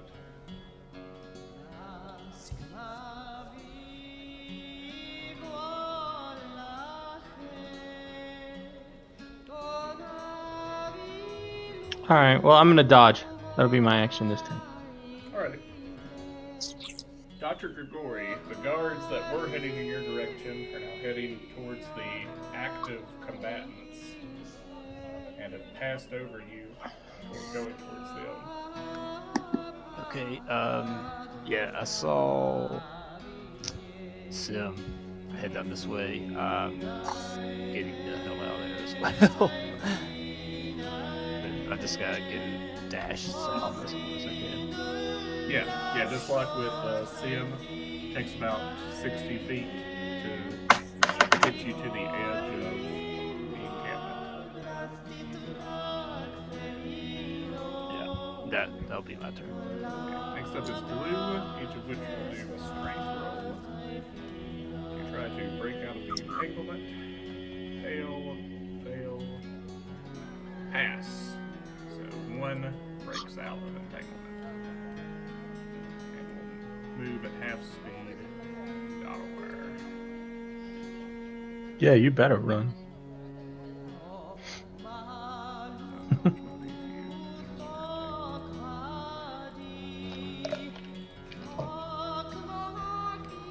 What you trying to do? I was trying to remove that entanglement thing on Dundee. it. Papaw, you're up. What's to the west of us, by chance? So that's more tents. So if I can bring it over to the other map real quick. I see. Yeah, so you guys are like over at CF6 currently. I see.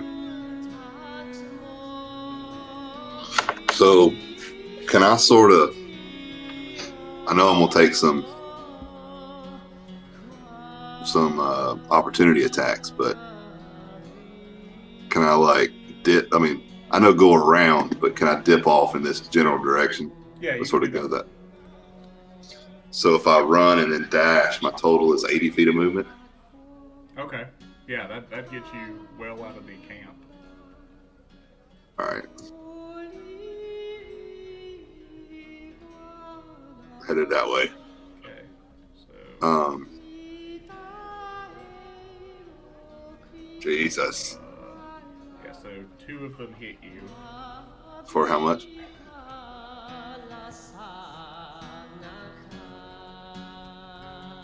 For 11 total. I'm down. Okay. Hang Kelladrey, on. you see as Papaw attempts to run away and falls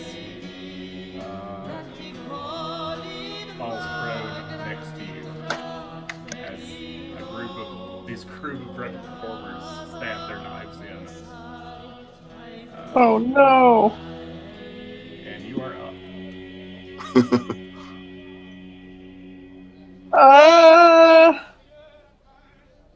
He's not dead yet. He is Simply unconscious. Simply stabbed. Alright,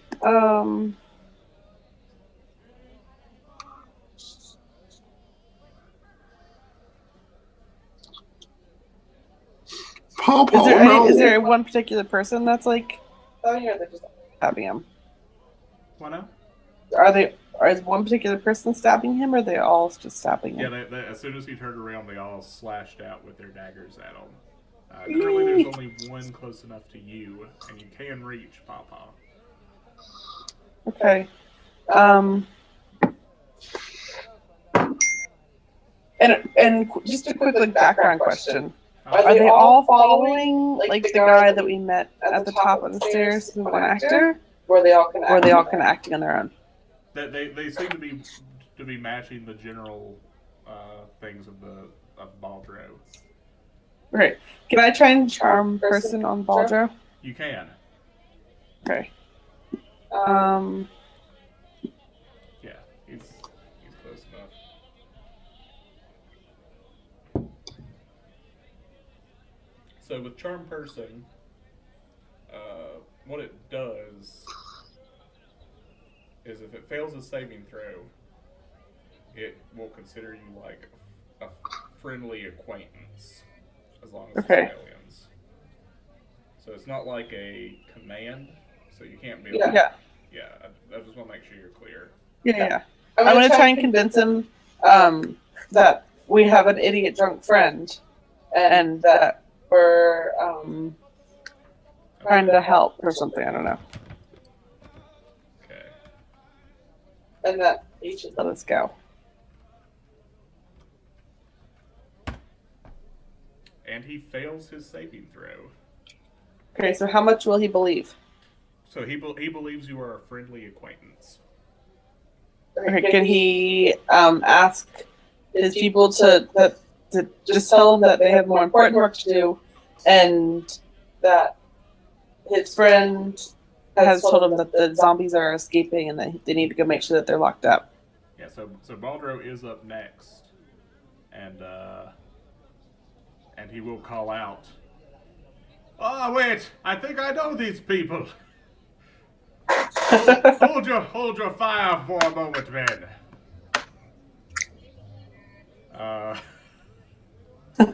Okay. We'll see how this goes. Rando, it's so the next group of soldiers will sheath their arms at Baldro's command. Rando, you're technically up.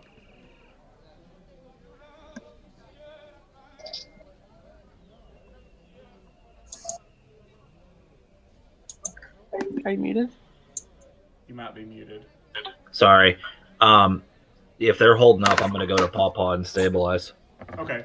Yeah. If you want to do a medicine check. So yeah, Baldro comes over under the effect of your charm person. Goes, yes, I remember these people from the show. They're with us. No need to worry, boys. And they will sheath their weapons. Oh my gosh. As Papaw gasps back into life. Yeah. You come back with a single hit point. Jesus Christ. Oh, Oh, Lord. We need to get out of here before that spell drops. I got that itchy dagger finger. We gotta go. Nasty. Yeah, so... Okay, so... Is my knife still in him, or has he pulled it out? What now? Is my knife still in him, or has he pulled it out? Yeah, he's pulled it out. As we scuttle out of camp, I want to grab it. Yeah. Is everybody following along? Yeah. Yeah, we're out. Okay. So you know that is the clutchest charm person. I didn't know what else to do because nothing else would get enough people. Papaw, So while they're catching up, Sim and Dr. Grigori, you've probably caught up to each other at the walls where the opening into the caves is. You also may be muted. I mean, I was just getting the hell out of there. I was like, man, they're. Yeah, I think we're both just fucking sprinting away. I'd say at this point you reach where like the cave is and where the walls of the city would potentially take you up if you were able to scale them. What do they look like? Do they look easily scalable, and how tall? They're fairly steep. Think like not, it's not 90, but think like 70 degrees ish. What sort of material? It's stone, and there are places where you think you could find handholds in it to try to climb up. I think I'm gonna run back through the caves just to be safe. Okay, yeah. At this point, as you reach the head of the caves, you've probably heard the roar of battle stop behind you. You can have your characters think of that, whatever they will. Yeah, Sim's gonna assume they've everyone killed was them. killed. Yeah, so he's still sprinting.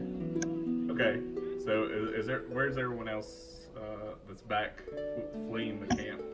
Is everybody heading I'm back swimming. towards the caves? Yeah, I run back to the river and jump in. Is your destination the caves, though? Yep. That's what I'm trying to... Okay. Yes. Where are the caves again? Let me put this back on the other map. Here we go. Oh man, he's doing it almost effortlessly now. Look at him go. Woo! This way. So yeah, Sim and Dr. Grigori, you find yourselves back in the caves. You find on this side of the door It's a simple lever that opens up into the caves.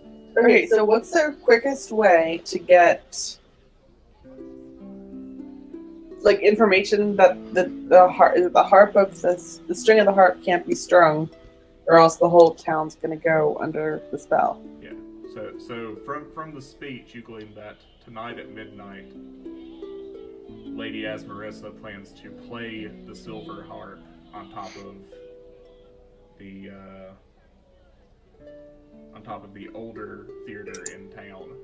And The silver harp, whatever. Yeah. Yeah. And enchant the town. Okay. And it's actually getting fairly close to midnight. After your runs through here, you only have a couple of hours. Do we have enough time for a rest? No, You essentially have enough time for a short rest. This charm spell ends at an hour, so just keep that in mind. I don't even know if Papaw would be conscious, actually. Yeah, I guess that's. I said he came back with a point, but I was gonna say if he I guess the is medicine check would only stabilize him, right? still unconscious, I mean, I can carry him out. And I have. I'm not that heavy, boys. Hold on. I'm 3 feet tall. I'm not carrying his dumbass. I'm only frail. I don't even know where he is. Sim's just running. Yeah. Yeah. So as you go, as the other group reaches the head of the cave,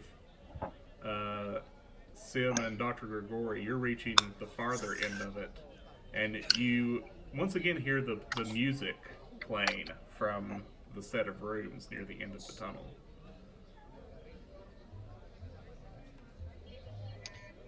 Yeah, I'm just running. Yeah, I'd go past that like, a beautiful song. Please keep it up for as long as you can.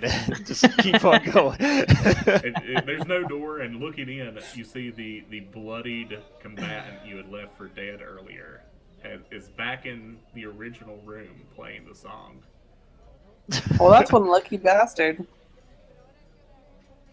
I don't know how the hell he got back there, but I'm not stopping to ask. Only two of us do know how he got back in there. Yeah, I'm not stopping now. I didn't even stop to look. I'm just heading straight for that trap door under the stage. Yeah, I'm with you. Alrighty. As if the forces of the gods themselves were accentuating your flight, you open the hatch. Oh, I'm sorry, I'm on the wrong thing. Yeah. Spoilers. We opened the hatch. You're not. Whatever hatch we were supposed to open, that's the one we just opened. Fleeing the encampment of the fool's entourage, everyone rushes back down the stone passage and into the Motley. You emerge from the hidden passage and into the orchestra pit to hear cries of alarm. Above and behind you, the curtains that separate the stage and the backstage areas have been pulled away. Several of the performers are there, weapons drawn as if waiting.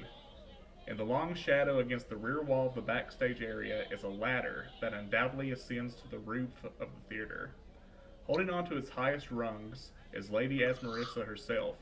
Cascading hair the color of blood and glowing emerald eyes give her a deadly exotic beauty. To your surprise, she smiles and blows a kiss to you and your friends. Farewell, my devoted fans. You can die knowing that your spilled blood pleases me to no end. She motions for her men and ascends the last few rungs of the ladder, vanishing to the roof above. So Sim and the doctor, you see this as you come back onto the stage, or from under the stage. Great. How many guys are there? 4. Damn. Okay. I mean, are we all back together, or are they still way ahead of us? They're a bit ahead of you still. You're probably at the bottom of the rung stairs at this point. Are they blocking the? Yeah. Are they blocking either that currently back they, entrance? Currently, they seem to be blocking the rooftop exit. Okay, yeah, I want to run out that back door exit. Okay, yeah, you can do that. Yeah, I'm getting the fuck out. Yeah, Yeah, so fleeing desperately, Sim dashes through the back door.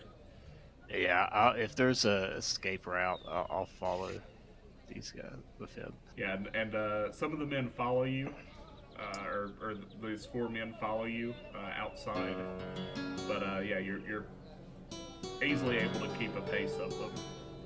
The rest of the party, you come out into the theater, and it is empty.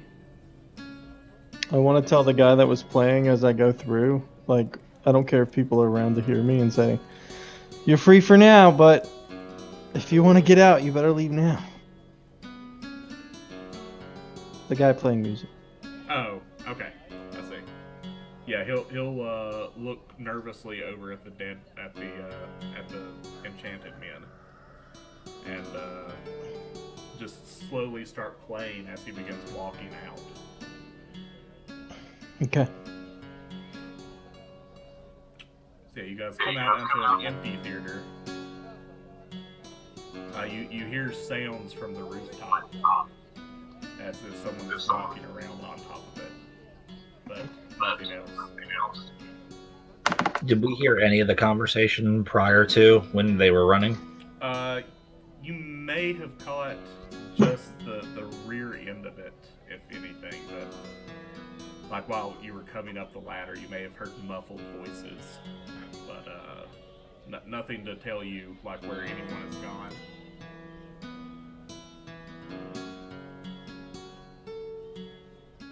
I don't know. My guess would be that the rest of our folks left. I mean, do we investigate further, or do we go outside and go to the town guard? I mean, if I hear footsteps on the roof, Well, y'all go on upstairs without me. I'll go get help. That's acceptable. I feel like if we leave Papaw alone, he's gonna die. Yeah, was he unconscious or? He's Where we there. I'll just say, since I said if he had 1 hit point, then that's what he's at. He's Okay. stable with 1 hit point. Yeah, but I feel like if we want to keep him in our group, which, who knows? We might not want to.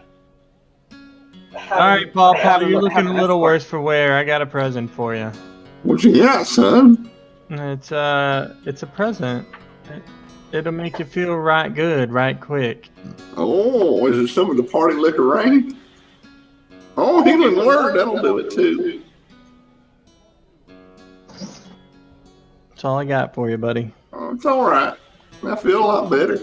Don't be a jackass, Papa. I'm sorry. I was a little drunk and got carried away. And he was a bad guy, clearly.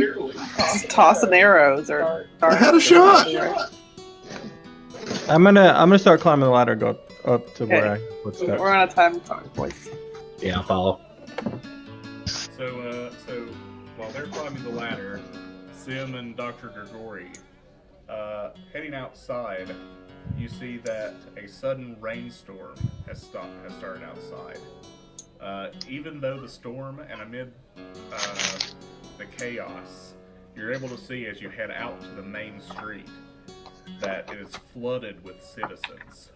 Locals milling about in a stupor feel the alleys, roads, and plazas. A low moan comes from the crowd, a sluggish song of worship. As Marisa! As Marisa! Already she is bringing the city under her spell.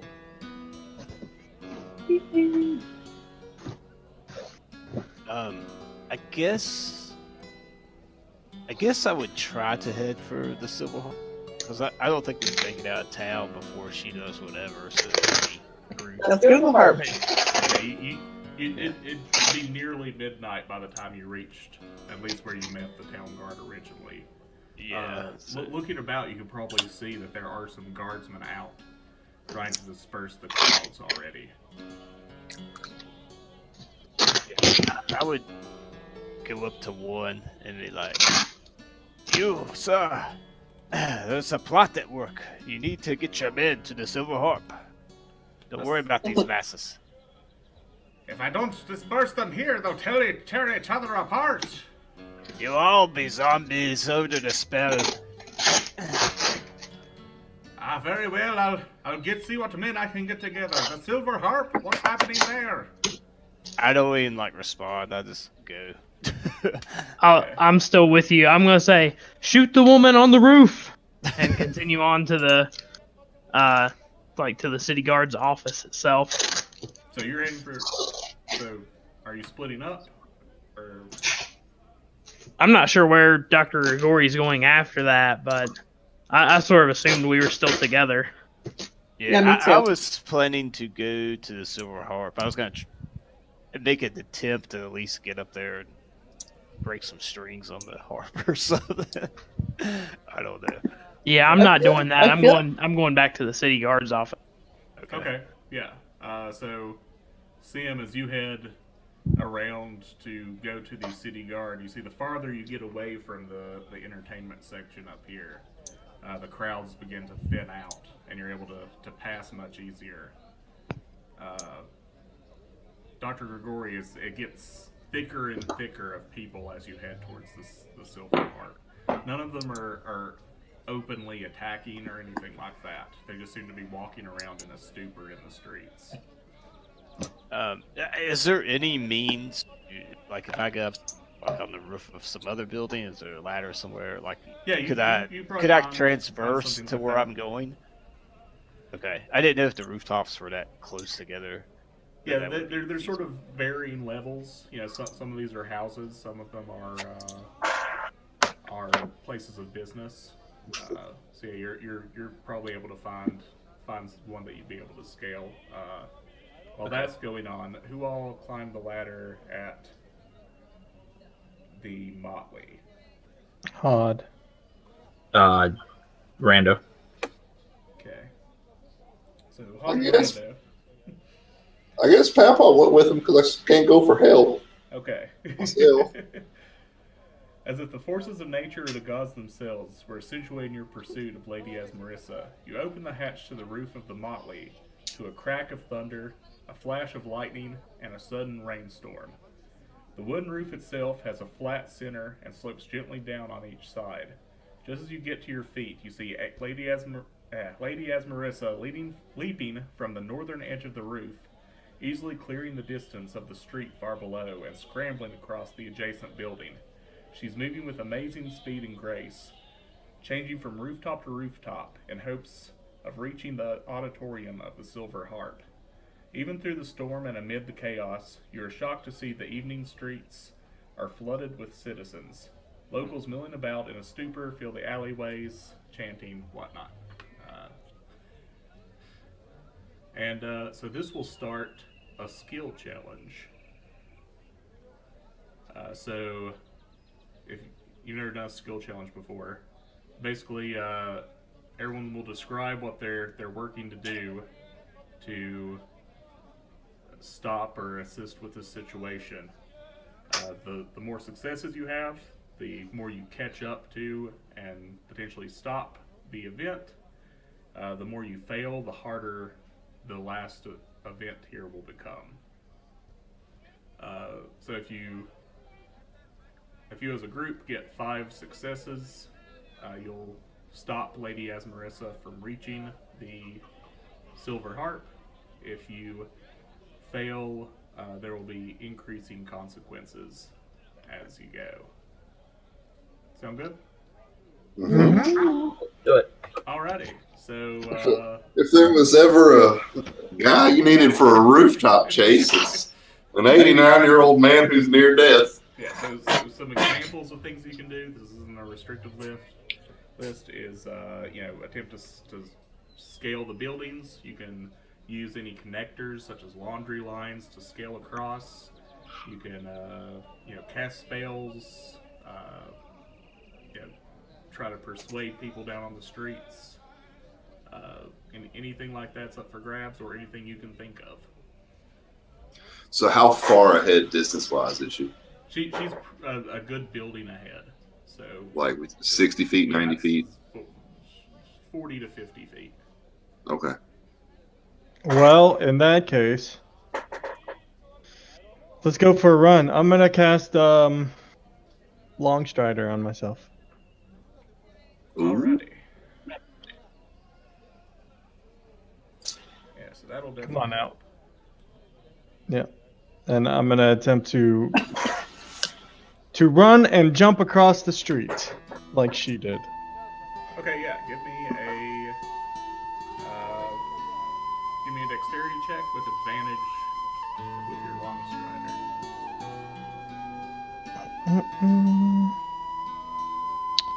Would that be acrobatics or just straight dex? Okay. Acrobatics will be fine. Hiya! Oh, I didn't roll with advantage. Hiya again! Wow. So this distance is formidable. You don't fall down to the streets below. You are able to scramble up, but she is able to gain a bit of distance. Son of a biscuit! I'm going. I'm chasing him. So how would you like to do this?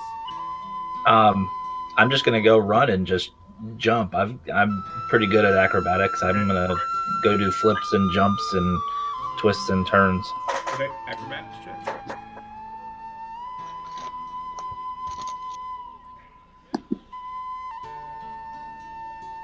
Hey. Boom. Alrighty, yeah. So you're able to clear not only the distance, but you're able to flip yourself over Hodmeat, who had landed sort of scrambling on the tiles below. So yeah, one success, one failure. Dr. Grigori. Yeah, so I was trying to get to the rooftop, and I'm gonna try to get over to the civil as well. So I'm guessing probably like an athletics system. I'm up there. So you're having to sort of have to push through the crowd down here. So you can Okay. either do strength or acrobatics. Let me just check. That'll do.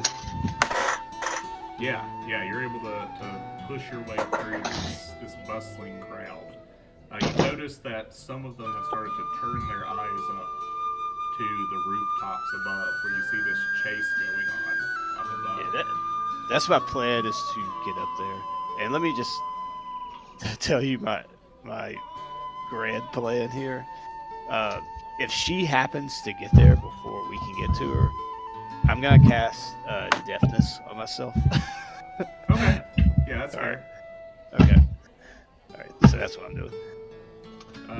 Okay, next so- up is Sim.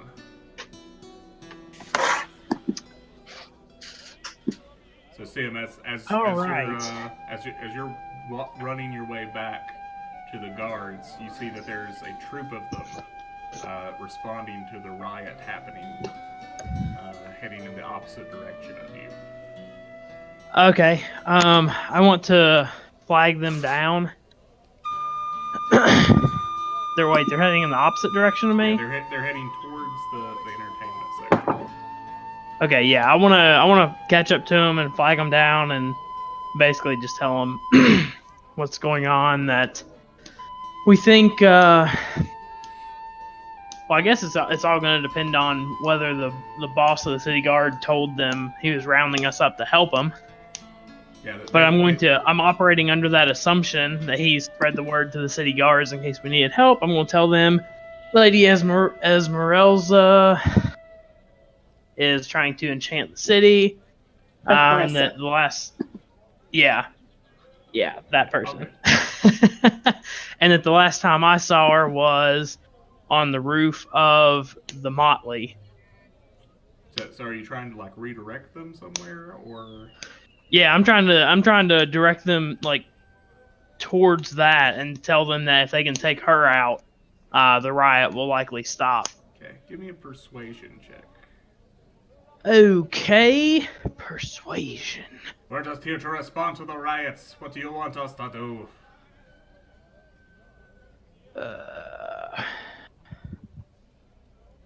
Yeah. You bet. Yeah, so this group of guards, after hearing your explanation, will head that way and head in that direction. Yay. I like that you changed your name to K-Dog. Okay, so couple ideas. We have to remember how the song goes, so we could try and get everybody to sing it backwards, hoping we're reversing the spell. We could set the silver harp on fire. Sorry, you're repeating, like, it's echoing really bad. Here, I'll mute myself. Hang on. We could do that. We could set the silver harp on fire. We could. You realize no one but you and Papaw are on the roof together right now. No. Well, I can't. I'm still. My page is still showing. The dungeon, like the. Yeah, we're just. I can, Theater of the mind. Okay. I can put a. It's no big deal. I just. So. Papaw and I are on the roof. There's no time to plan. You just have to act. Do it. Can I turn into an animal and go try and like rip the harp off the roof? Like a gold. You'd have to get up to it first. And currently, Well, so I've drawn on the map here. Can I turn into a golden eagle and fly over there? So I think your V shape doesn't get flying things until. So you're right. It doesn't, but my imagination does. I'm sorry. You turn into an eagle that can't fly. And hop. Hops along the ground. I believe you do have access to a panther that can go very fast. Or a giant goat. Yeah, I want to. I'm gonna turn into the bloodhorn goat. Okay. No, I don't know if my character would know that. Yeah, I'd say you know what that is, and that would give you advantage on. Okay. attempts to All right. jump. Essentially All right. Throwback. Essentially using these rooftops as proxy mountains, you would be able to do that. All right. What should I roll? So that? a dexterity check, and you'd use your beast form's Acrobat. dexterity. Oh. Okay. Ouch. So since it's a bloodhorn, I don't know what beast form that would be. Is that? I'm looking in the back, but I'm not. I don't know. Would it be the giant goat? Yeah, I think that'd probably be just a giant goat. Okay, so panther, goat, and the rat.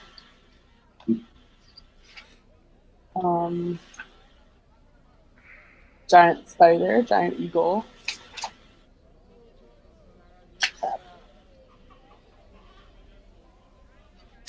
Frog. Tiger. All right.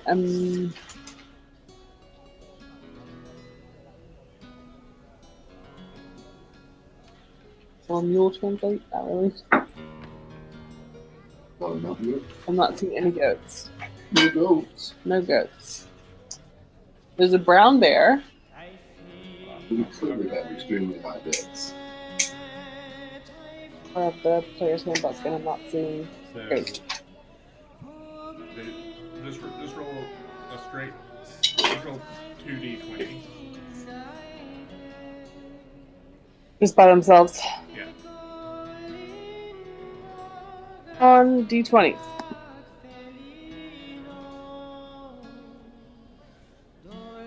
Okay. Yeah.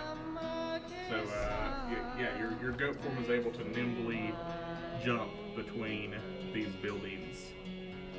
That gets you guys up to 5. Is that 5 successes? No, it's 4. Okay. Yeah. Alrighty. So next up, who hasn't gone yet? Somebody hasn't. Papaw. Papaw. You're up. Oh dear. You're on the shit list, Papaw. I'd say I'd say this group is sort of happening as you guys are going through, so you're not like back with you like where you started. Okay. Well, in that case,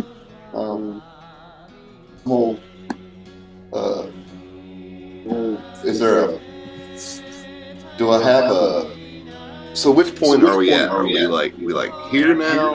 I'd say Are we here? Yeah, Here? You're like up here. You're Like about to cross the big road? Yeah, you're closing in on the silver harp, but you've significantly caught up with her.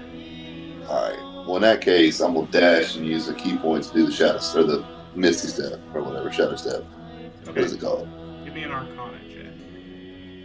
Oh no! Oh dear! Oh. Yeah, you're able to misty step up with her, but she is very What's it? nimble. It's Papaw, not you're about to misty get step. yourself It's killed. the You should just go lay down. What's it called? Step of the wind. I'm sorry. Oh, Step of the Wind. That's what I'm sorry. Yeah, I can't do magic. Yeah, that'd be a dex check. Yeah. Yeah, I don't do magic well. I was wondering. I was like, I can't think it. Misty step. I don't know. Yeah. No, it's step of the wind. Yeah, so roll dex check. All right. Just dex or acrobatics? Acrobatics will be fine. Hey, Yeah. Papaw got this shit. You're able to trip up Marissa as she was approaching the final jump to the silver heart, and knock her down as she was heading towards the final jump towards the building. And the rest of the group has caught up. Sim, did you go with your guards that were at the bottom, or what were you doing? No, I'm still trying to look for the guy who. Okay, yeah. By this time, you'd probably be able to get back to the prison where you'd met the guard leader. Looking around, you don't see him right offhand. Well, But the prison seems to be the receptionist is there at the prison. Okay, yeah, I'll ask her if she knows his whereabouts. He's out responding with the riots. Do you know where exactly? Just on the entertainment streets up in town. A whole group of guards have been dispatched up there. I don't remember what her voice was like. Everyone.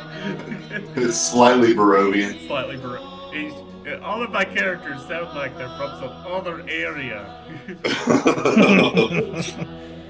Yeah, I think what I'm gonna do is I'm gonna move towards the I'm gonna move towards the wealthy district. Okay, yeah, you can do that. Are you gonna try to cut like? Hold on. So you're going like this way, and then Yep. up. Okay. Yeah. So these riots have not seemed to have affected the lower district down here. So the rest of you catch up with Lady Asmarissa before she is able to reach the Silver Harp. And excuse me. You leap onto the final building before the Temple of the Silver Harp, so named for the large silver harp that rests atop the site.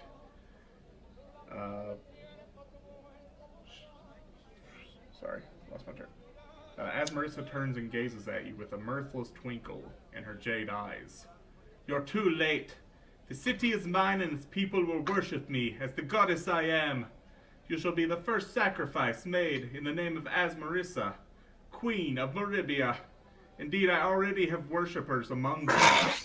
Her jade eyes suddenly darken to a bright yellow color.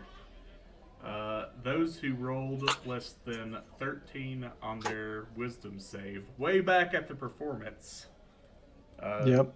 you all suddenly find yourself under the effects of a charm person spell. Alright, wisdom saving. Yeah, so we can go back and look, but when you guys watched the performance, you guys rolled wisdom saving throws. That was that was against a mass charm person. Oh. I don't think I rolled well there. Yeah, I rolled a 10, I think, back then. I rolled a 3. Is 14? anyone on the rooftops roll? Where is it? Huh? I rolled a I don't 14 when I I'm was not up there. seeing it. I don't see it. I don't remember. Pull up the chat log. But You mean when he I said think you you guys passed need it. to remember these rolls? You guys you mean did it? 5.5 hours ago? He My bad. specifically said it. I think it was a 6, but there's been a lot that's happened since I then. think Rando and Papaw passed it. And I think Yeah, Sim I don't think I did. I think I rolled a 6. Dr. Sim passed Grigori, it. you're down on All street right, level. I have Sim with a 17. I rolled a 4. Kelladrey rolled a 3. Rando rolled a 14. Dr. Grigori rolled a 10, and Papaw rolled an 18. Okay, so Papaw passed, Rando passed. Dr. Grigori, you're down on street level and are unaffected currently. And Sim, you're too far away to be affected. Sweet. So who on the roof is affected? Anybody? So, I think everybody. Everyone but Papaw. Oh, Lord. You ain't the guy. Rando rolled above 13, right? Yeah, no, I rolled a 14. Oh, that's right. You're up there. Yeah, so Rando and You mean Papaw. The guys who don't have a full health bar between them. Yeah. You're up on this rooftop, and the others, you feel this charmed person take hold. Hmm. I think history will remember us as the heroes. Dr. Grigori, down on street level, you see this crowds have formed up, and you see a large group of guards approaching from the southwest. The ones encountered earlier by Sim. Okay. Yeah, I would just try to get in with them. So I'm assuming that they're headed to the silver. Okay. Yeah, Do what I can to assist. So working with them, you're able to get up on the adjoining building through roof access to the Silver Harp. And we'll have everyone roll initiative. Let's clear this out. Hold on. And are we continuing to fight? That fight will take probably a while. Yeah. Are we? Actually, yeah, that's a good idea. So we will probably cut off here at a cliffhanger. Oh man, I'm gonna have to fight you guys. You guys are all gonna die. I'm sorry. Yeah, tune in next time. Roll for hugs to see how much worse this can get.